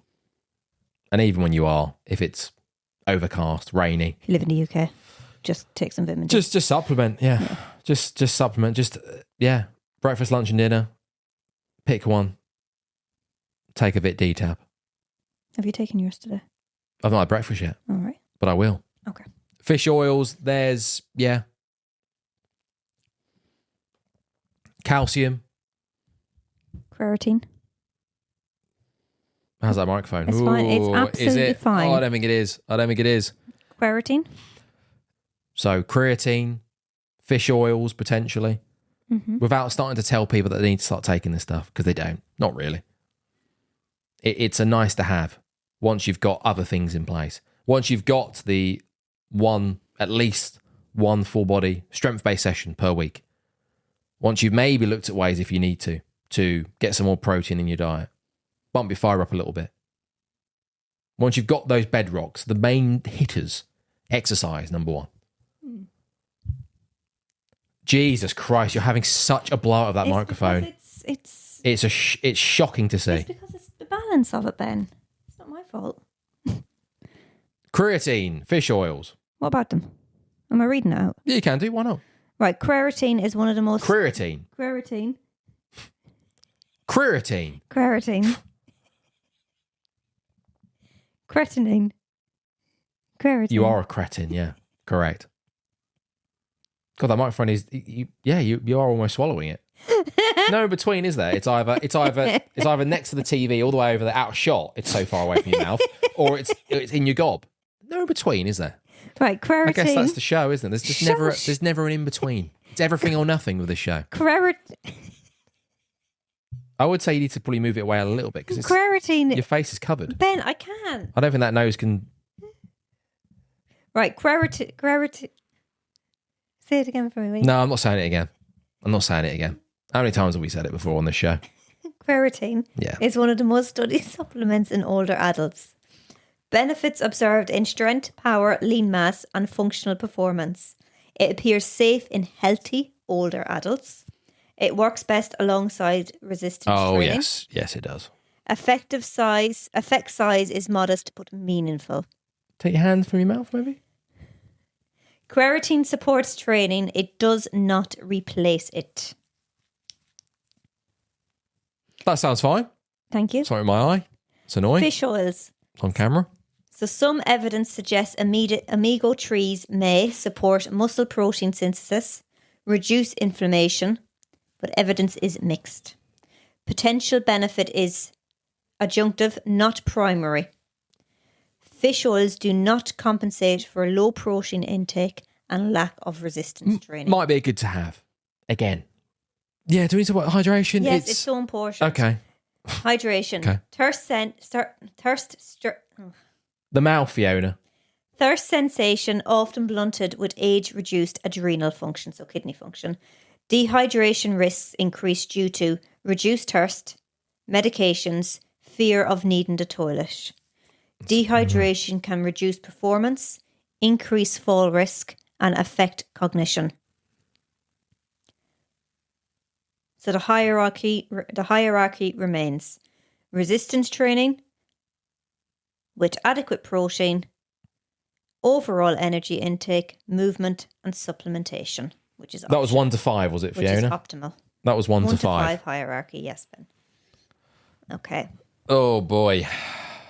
Right, okay, so just I think finishing off with just some myths then very quickly. Well, we've done them, haven't we? We've done some of them. Well, yeah, okay. Yeah, we have. We could just finish off, expand upon them, and that's that. Myth 1. Walking is enough. Spoke about that earlier. It's beneficial. It helps to improve cardiovascular health, mood, and general movement. Sounds good. But it does not sufficiently load muscle, does not preserve type 2 fibers, and does not meaningfully slow down Dynapenia. We know this because endurance athletes still lose type 2 fibers with age. Power and rapid force decline despite high activity levels. Walking is a baseline, not a solution. It keeps you moving, but strength training keeps you independent.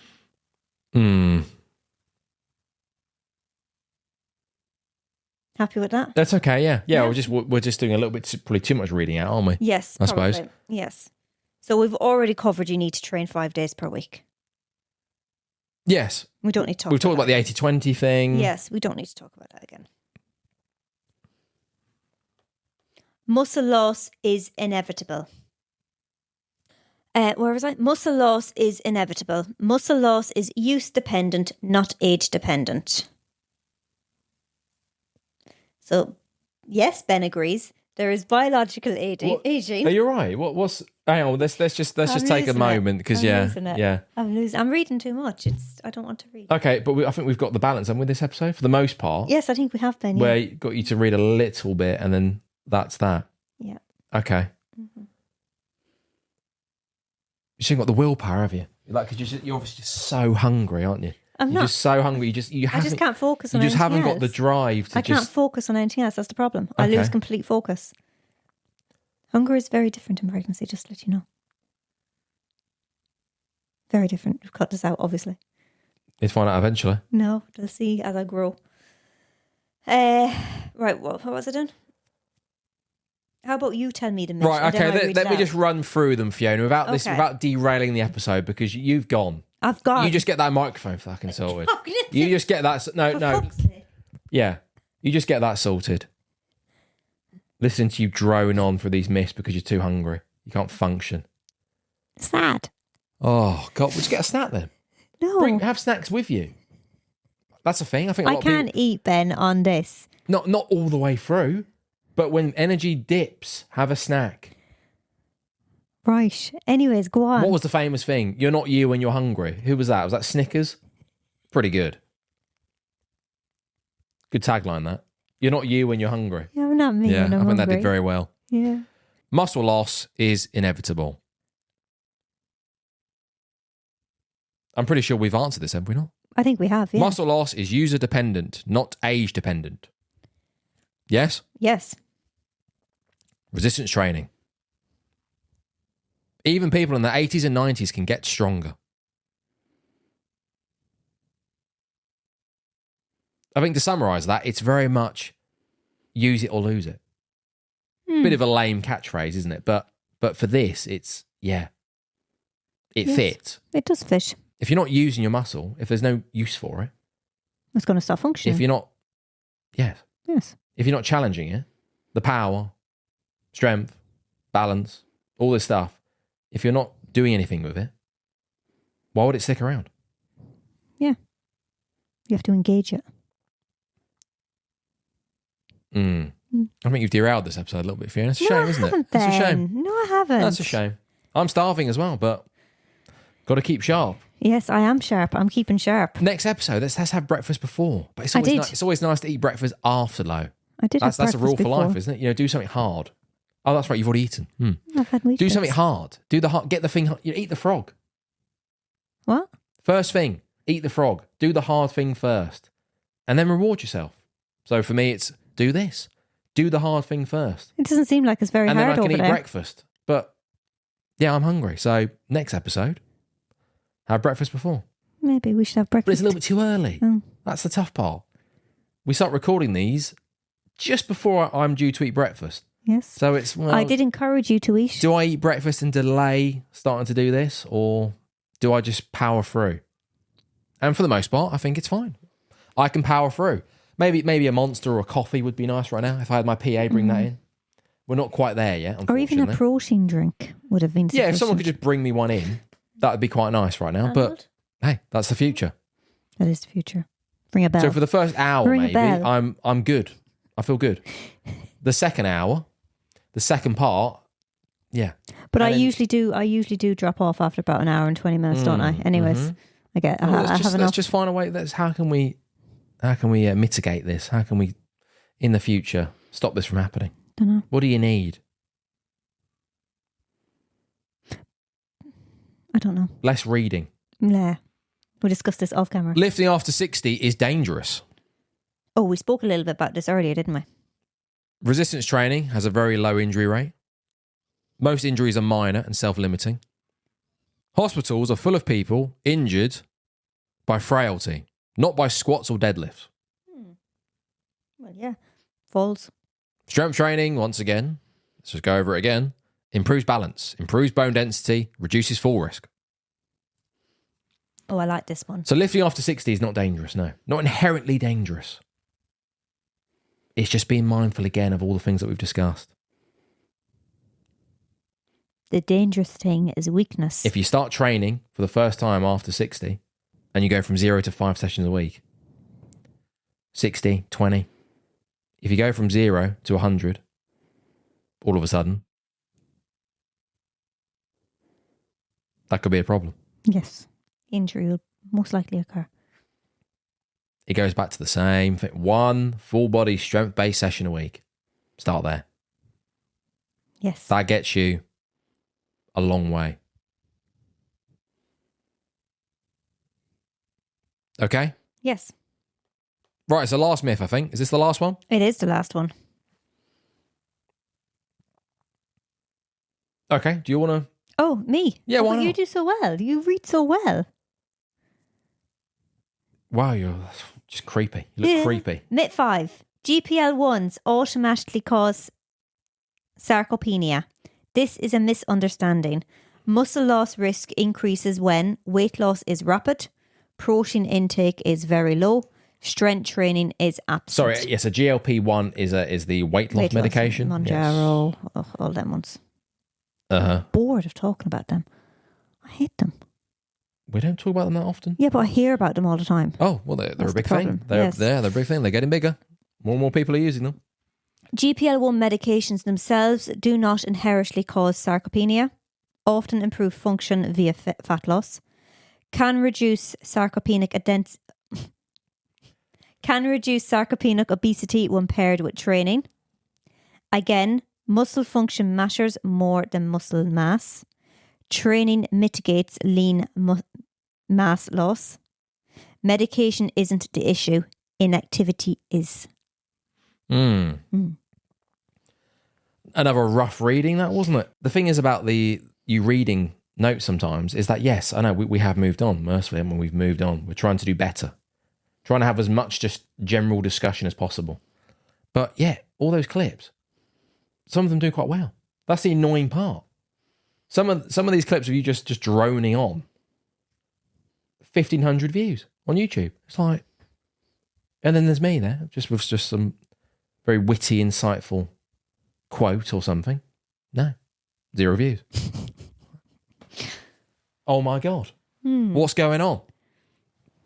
So are you understanding the mechanisms behind GLP-1s? I think you are now. Yes, I do get them. I just don't like them. I just don't like talking about them. I don't like hearing about them. I don't like reading about them. Oh, okay. Wow. Why is that? Because everyone's talking about them. And it's just like...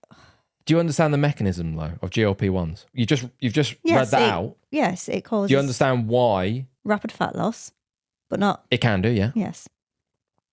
So with sarcopenia and then also with just losing muscle mass in general... Yes, because obviously... The drug itself is not causing sarcopenia. Yes. It's not causing muscle loss. Yes. And then it's the other stuff as well, because if you've got a reduced appetite, the likelihood is you're eating less, which then means that you're probably reduced nutritional things such as protein, whatever, as well, which will all impact. A lot of people are, in my experience as well, a lot of people on some form of GLP-1 are just eating less of the same diet. And that diet might have not been very nutritious. Might have been quite low in protein. Might have been quite low in fibre. And then with protein and fibre, as we discussed, they are both quite satiating. So their appetite is already reduced, and you're trying to get them to eat more protein and fibre, which are quite satiating. Yes. Will fill them up. Yes. Yes. There is still some confusion around GLP-1s, that they are fat burners, that they make your body burn fat. Like the old fat burners back in the day, that would heat up your body, increase your metabolism. What were they? Well, yeah. that's just the average fat burner. And most fat burners on the market, ones that you could just buy yourself, will just be rammed full of caffeine. Will be rammed full of other things that may have a very small effect on your metabolism, which will make you burn more calories. Yes. Do you not think they're over talked about though? GLP-1s? Yeah. Well, they're just becoming bigger and bigger, aren't they? Well, yeah. Yeah. Well, you've got all the celebrities on them now, don't you? So. Yeah, so now you've got more people talking about how they are GLP-1 experts. It's, yeah. But it's a trend, isn't it? It's a trend. It's just which a trend. I'm very much, I've jumped on. I've got clients who are using them. So it's, yeah. And it'll be something that I talk about more. Right. Yes. It's whatever gets people through the door, isn't it, ultimately? For a lot of trainers, for a lot of personal trainers, for a lot of gyms. What's hot? GLP-1s. Here's a GLP-1 program, training program. Like, what does that mean? I've joined an app recently that has a GLP-1 training program on there. And what does it mean? Nothing. Oh. It means nothing. So it's just a training program. It's just a training program. That has GLP-1 in front of it. What would you, if I went to you, I've got a client here who's on a GLP-1. What sort of training should they do? Should they do squats? Can not do any training. Should they not do compound lifts? Or what about higher reps? But because they are on a GLP-1, so what would you give to them? Surely it matters on them physically and their conditions and their training It schedule. sounds good though, doesn't Yeah. it? If you're on a GLP-1, so you're already paying through the nose. Most people are paying through the nose for these weight loss medications. If they're not getting it via the NHS, they don't qualify for it. So they're paying hundreds of pounds a month. And they get told, oh, what about your diet, Lo? You can't just eat less of the same diet. Yeah, you'll lose weight, but yeah, you need to, what about the muscle mass? You'll feel like crap. Oh, I got told that I need to do some form of strength training. I don't really want to do that. Oh, I got told I need to go to the gym. I don't want to do that. Ugh. Can I not just walk? Yeah, you can, but it might not be enough. If you want to maximize your results from using one of these GLP-1s and you are spending a lot of money on them, you need to start doing some strength training maybe. Oh, well, I've only got about 50p left. Okay, join one of these apps. I joined the app. Here's a free training program. The app is, what, 65 quid for the year? It's not bad, is it? That's not bad. Or $6.99 a month. That's pretty good. Lots of people on there. Very popular. It's got everything you need. You can track your calories, habits, I think, and it's got training on there. Your app does that, though. So you've got, yes, I know, but it's not $6.99, unfortunately. Oh. So you've got all these people that are looking to get into training, who might be taking a GLP-1, who are skint because they're spending all their money on the medication, who have started to lose weight, who are getting results, so they're feeling pretty good. They're not in a position to even consider coming off it. They might only come off it if they can't afford it anymore.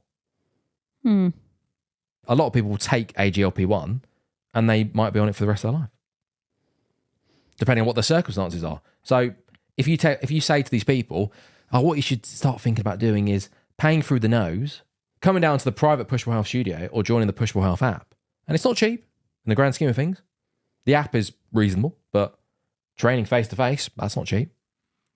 You should start coming off your GLP-1 medication and start using that money instead for this. Is there, I don't know if you've noticed because you said you had clients who's on it, is there a weaning program for the GLP-1s coming off it? Or Is do you there a just what? A weaning? Yeah, so you start reducing doses, titrating the doses down, or do you just stop taking it? Because like at the end of the day, it's a medication. So if you stop taking your medications, usually there's some sort of, problem associated More with that. psychological, would you maybe start reducing your dose? But the doses only really matter based on if you stop losing weight. So if you're taking a dose and you're getting results and you're gradually losing weight and then that stops working, then you go to a higher, don't you? then you go to, I suppose that's the same with lots of other types of medication, isn't it, to a degree? Because you hear people who are taking it and they stop taking it and then they continue to lose the weight, because I understand it's still in your system, but if they were weaned off or titrated down, should that not help? But it depends what's happened since they've been on it. Yeah. What habits have they put in place? Have they started going to the gym? Have they changed their diet? So can they maintain those habits? The food noise, the dreaded food noise, that might come back. Food So noise. what do you do when the food noise comes back? What's the food noise? The food noise. You've heard the term food noise? That's what a lot of people say is removed when they go on a GLP-1. They aren't just constantly thinking about food. Oh, right. Okay. And the thing with food noise is that for a lot of people, it's not necessarily about feeling hungry all the time or wanting to snack or they've just got these cravings 24/7. It's just the idea of they're just constantly thinking about food. Even when they're Like not now. hungry.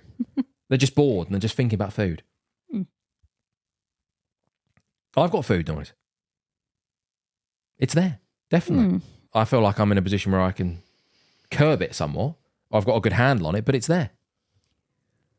For a lot of people, it's just 24/7. They're not craving anything as such. And when they're thinking about food, it might not just be, burgers and chips and pizza and chocolate. It might just be about fruit, healthy foods, but it's there all the time. And if they go somewhere, if they go to a restaurant or they go out, or they go somewhere where they're not in control of what they're eating, it might not just be about, oh my God, how many calories is in this food? It might be about, am I going to have enough food?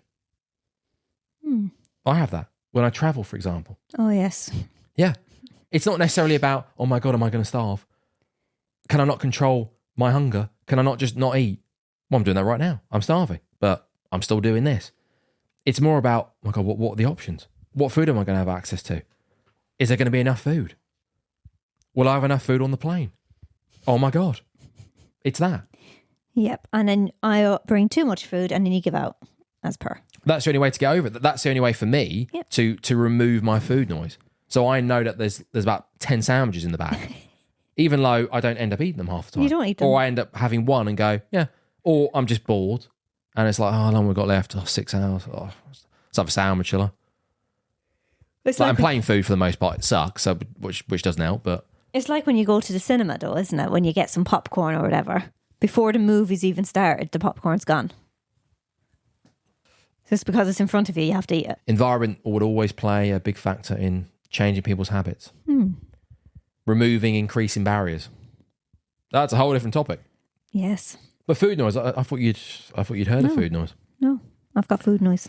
So yeah, GLP-1. If you mention the word food noise, that will go hand in hand with GLP-1s. We spoke about GLP-1s and I don't want to. I didn't want to talk about So yeah, so GLP-1 training programs. But for thousands of people who are taking a GLP-1, who are looking to start training, yeah, sounds good, doesn't it? Oh, for $6.99, I can have a GLP-1 training program.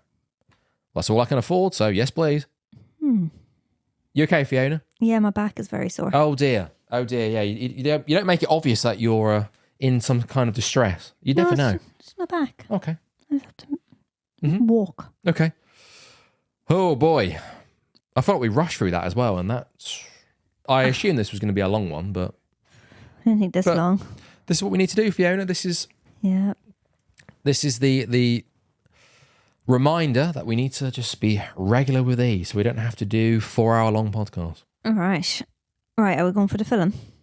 Are you okay? Yes, do we I'm need to stop, Fiona? No, we'll just do the People film. don't want to see you in discomfort. I'm not in discomfort. I just want to crack on. You look and get uncomfortable. done. I am uncomfortable. I just want to get on with it. So, right, I'll let you talk about the film. I'm not going to say anything about the film. Why not? Because let's just get it done. Because I will drone on about the film. But the film, as always, it's part of the shtick, isn't it? It just links into the episode. And this film is quite relevant, to be fair.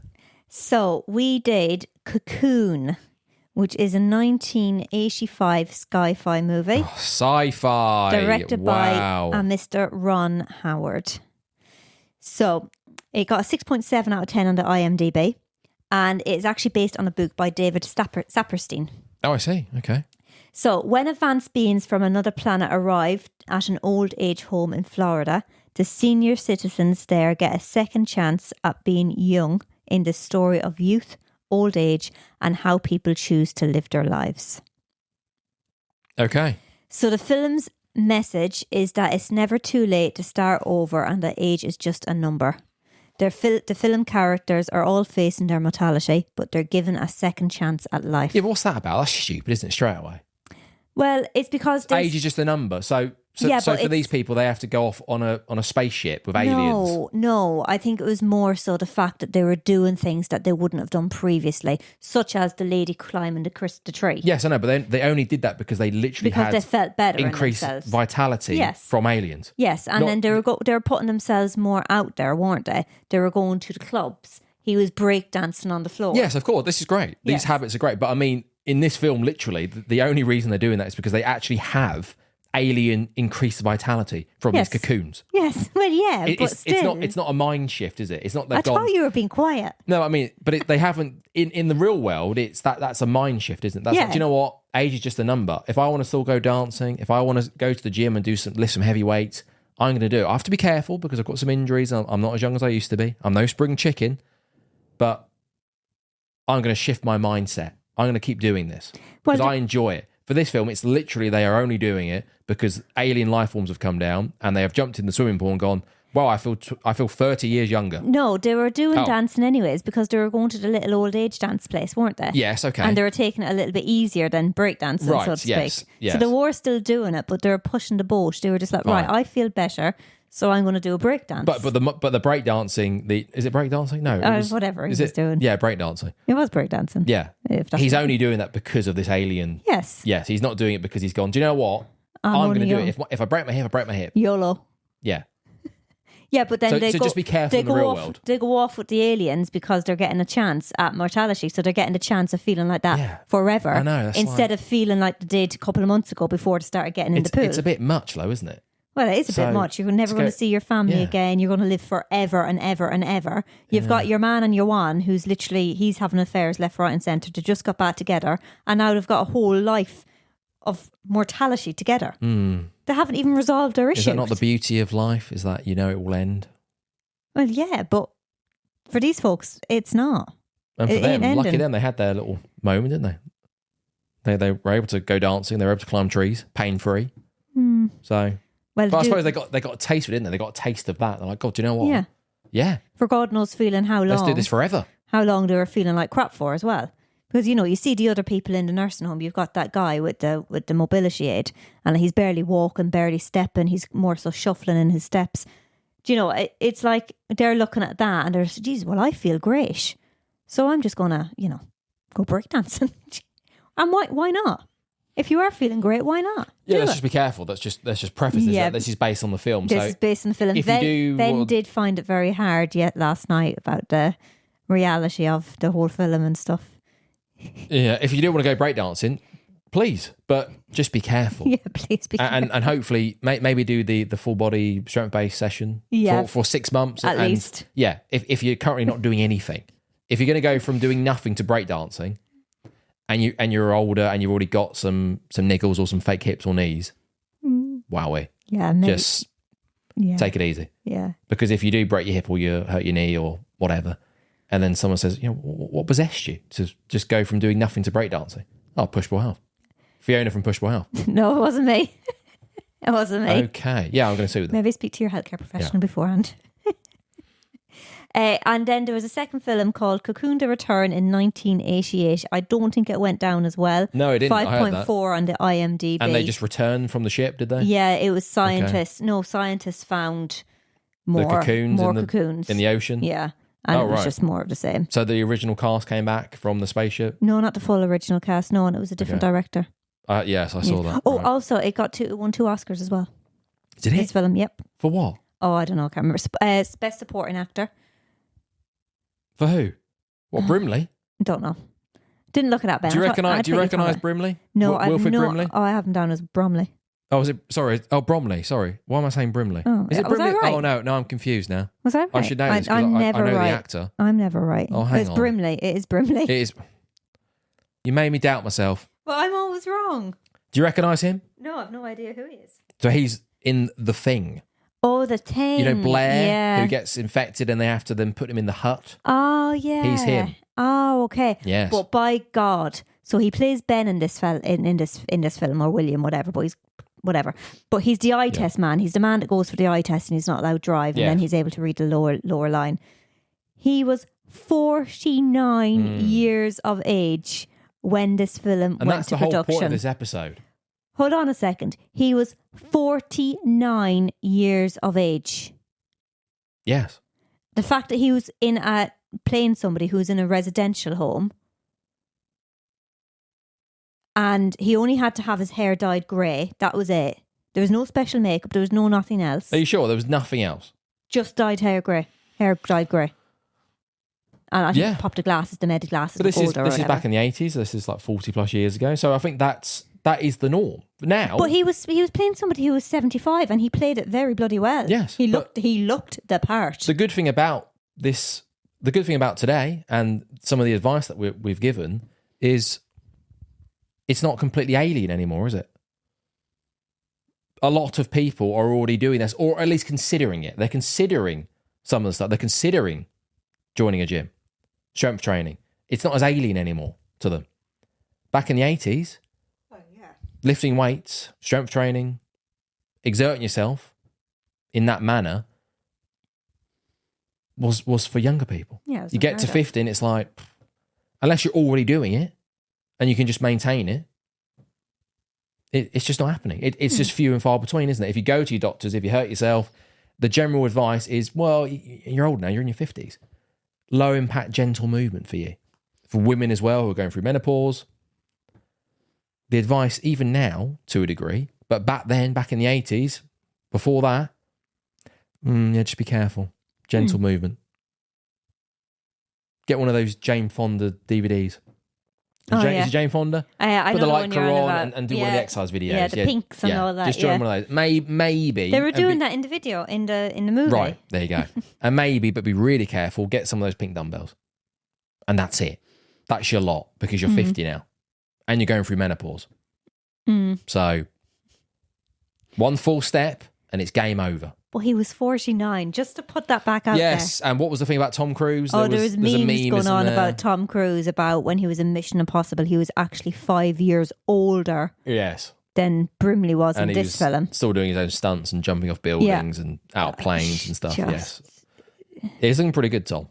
Yeah, but, you know, your man, he did look a lot older then, you know. But I think, even now and back then, I think that was about right. I don't think he was an anomaly. I think that was about right. Was that though? Yeah. Maybe he's at the far end where it's like, Jesus Christ, he's 49. Holy moly. But I don't think that's far off. Because he was look at your mum. He was, right, yeah, he was an older adult. He was pushing 50. 50. That's some age. Yeah. But yeah. I don't think he was lifting Very weights. good casting. Yes. Basically, yeah. But yeah, it was a good film. CGI was a bit on the dodge side, wasn't it? Oh, The aliens were quite dodgy. Fine. Very, very dodgy. No more dodgy than it is now. Well, that's very true. And it's 40 years Spaceship later. looked a bit rough. The grandson was a bit annoying. The aliens were terrible. The aliens were terrible. Yeah, they were terrible. Yeah. But Cocoons looked all right. That decrepit little cocoon, when they opened it up and he was there. That was practical. Yeah. That was I was just about to say, that was quite good. Yeah, practical, looked quite good. Yeah. He looked very dehydrated. Yes. But yeah, no, it was, storyline and that. Is it a film that I'd watch again? Maybe. Because it's just one of those films that you're just kind of just like, oh, look at them go. You're kind of, oh. And that's what it's all about. Joining Push-Ball Health. Increase vitality. That's what we're here for. That's what you're here for. That's what I'm here for. That's what you're here for. Didn't even get into my clients. Didn't even get into examples from my clients. It just so happens that a lot of my clients are over 50, over 60. Are they? Yes. Niggles, injuries. So they are looking to find ways to increase their strength, to improve and to maintain their quality of life. And for most of them that started, they were in a similar position. They were in a similar boat where they thought that, well, I'm already in pain. I've already got a fake knee. I've already got a fake hip. Lifting weights, I'm not too sure about this. I saw you and thought, oh, if I'm going to do something, maybe I'll give this guy a go. But I'm still very much on the fence about it. Lifting weights at my age, I can't be doing that. But and how why did not? How did you feel about it now?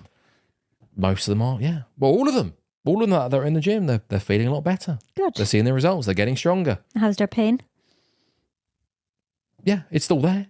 Well, yeah, it's not going to go away. But they're able to manage it better. And that's the thing. It's nutrition about as well. it It all plays a part, doesn't it? Once they get into it, and then for some of them, they might have been quite active already. So they might have been walking. They might have been doing stuff. They might be swimming. That's great. So now with some form of strength training on top of that, on top of stuff they're already doing, it's going well. They're realising that goes hand in hand. And it's making everyday life, and that's the biggest thing for a lot of older people. It's making everyday life a bit more bearable. A bit easier, so when you're younger, walking upstairs, walking up and down the road, it's like, oh yeah, whatever. But when you get older and your knees start to hurt and your hips and your back, everything just hurts. Walking upstairs without holding the banister becomes a big thing. And you just get used to it. You're like, oh, well, I'm 60 now, so it's just the way it is. If you can then, all of a sudden, by doing some form of strength training, not hold the banister anymore, hang on a minute, I'm 10 years older. What's going on? Oh, right, maybe it works then. Pretty happy about this. Oh, these shopping bags. Oh, God, these have felt really heavy the last couple of years. These are a bit more manageable now. It doesn't feel like my shoulder's about to pop out of its socket. This is all right. Right, okay, strength training, yeah. It's just getting them there, isn't Useful. it, in the first place, to figure it out and just get those results. And if you're doing stuff that, if you're already in pain, It's managing pain as well. There's a whole different... We should do an episode on that, on pain management. It's a whole different thing entirely, I love isn't the it? pain management services team. Right, we should do that. Because if you're doing a form of squat, if you're doing some kind of movement and your knee feels a little bit niggly, your shoulder hurts, it's easy to go, well, is this making it worse? And you have to rely on me to say, well, no, I think based on doing it this way, based on reducing the load, based on reducing the movement, based on reducing the movement pattern, based on not getting you onto a barbell, based on stripping it back and finding something that, for the most part, is pain-free. And is making sure that you're not crippled the next day.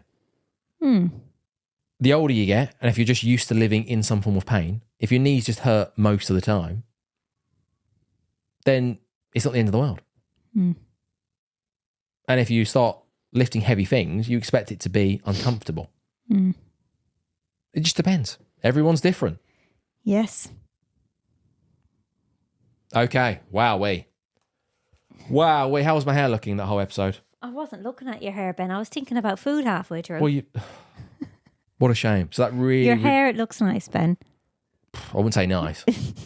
It looks better than usual. That's a shame though, isn't it, Fiona? So Yes. you were switched off halfway through. No, I wasn't switched off, Ben. You were running at what capacity? Probably 75% and That's then a shame. 50% in the last 10 Wow, minutes. what a shame. What a shame. Yes.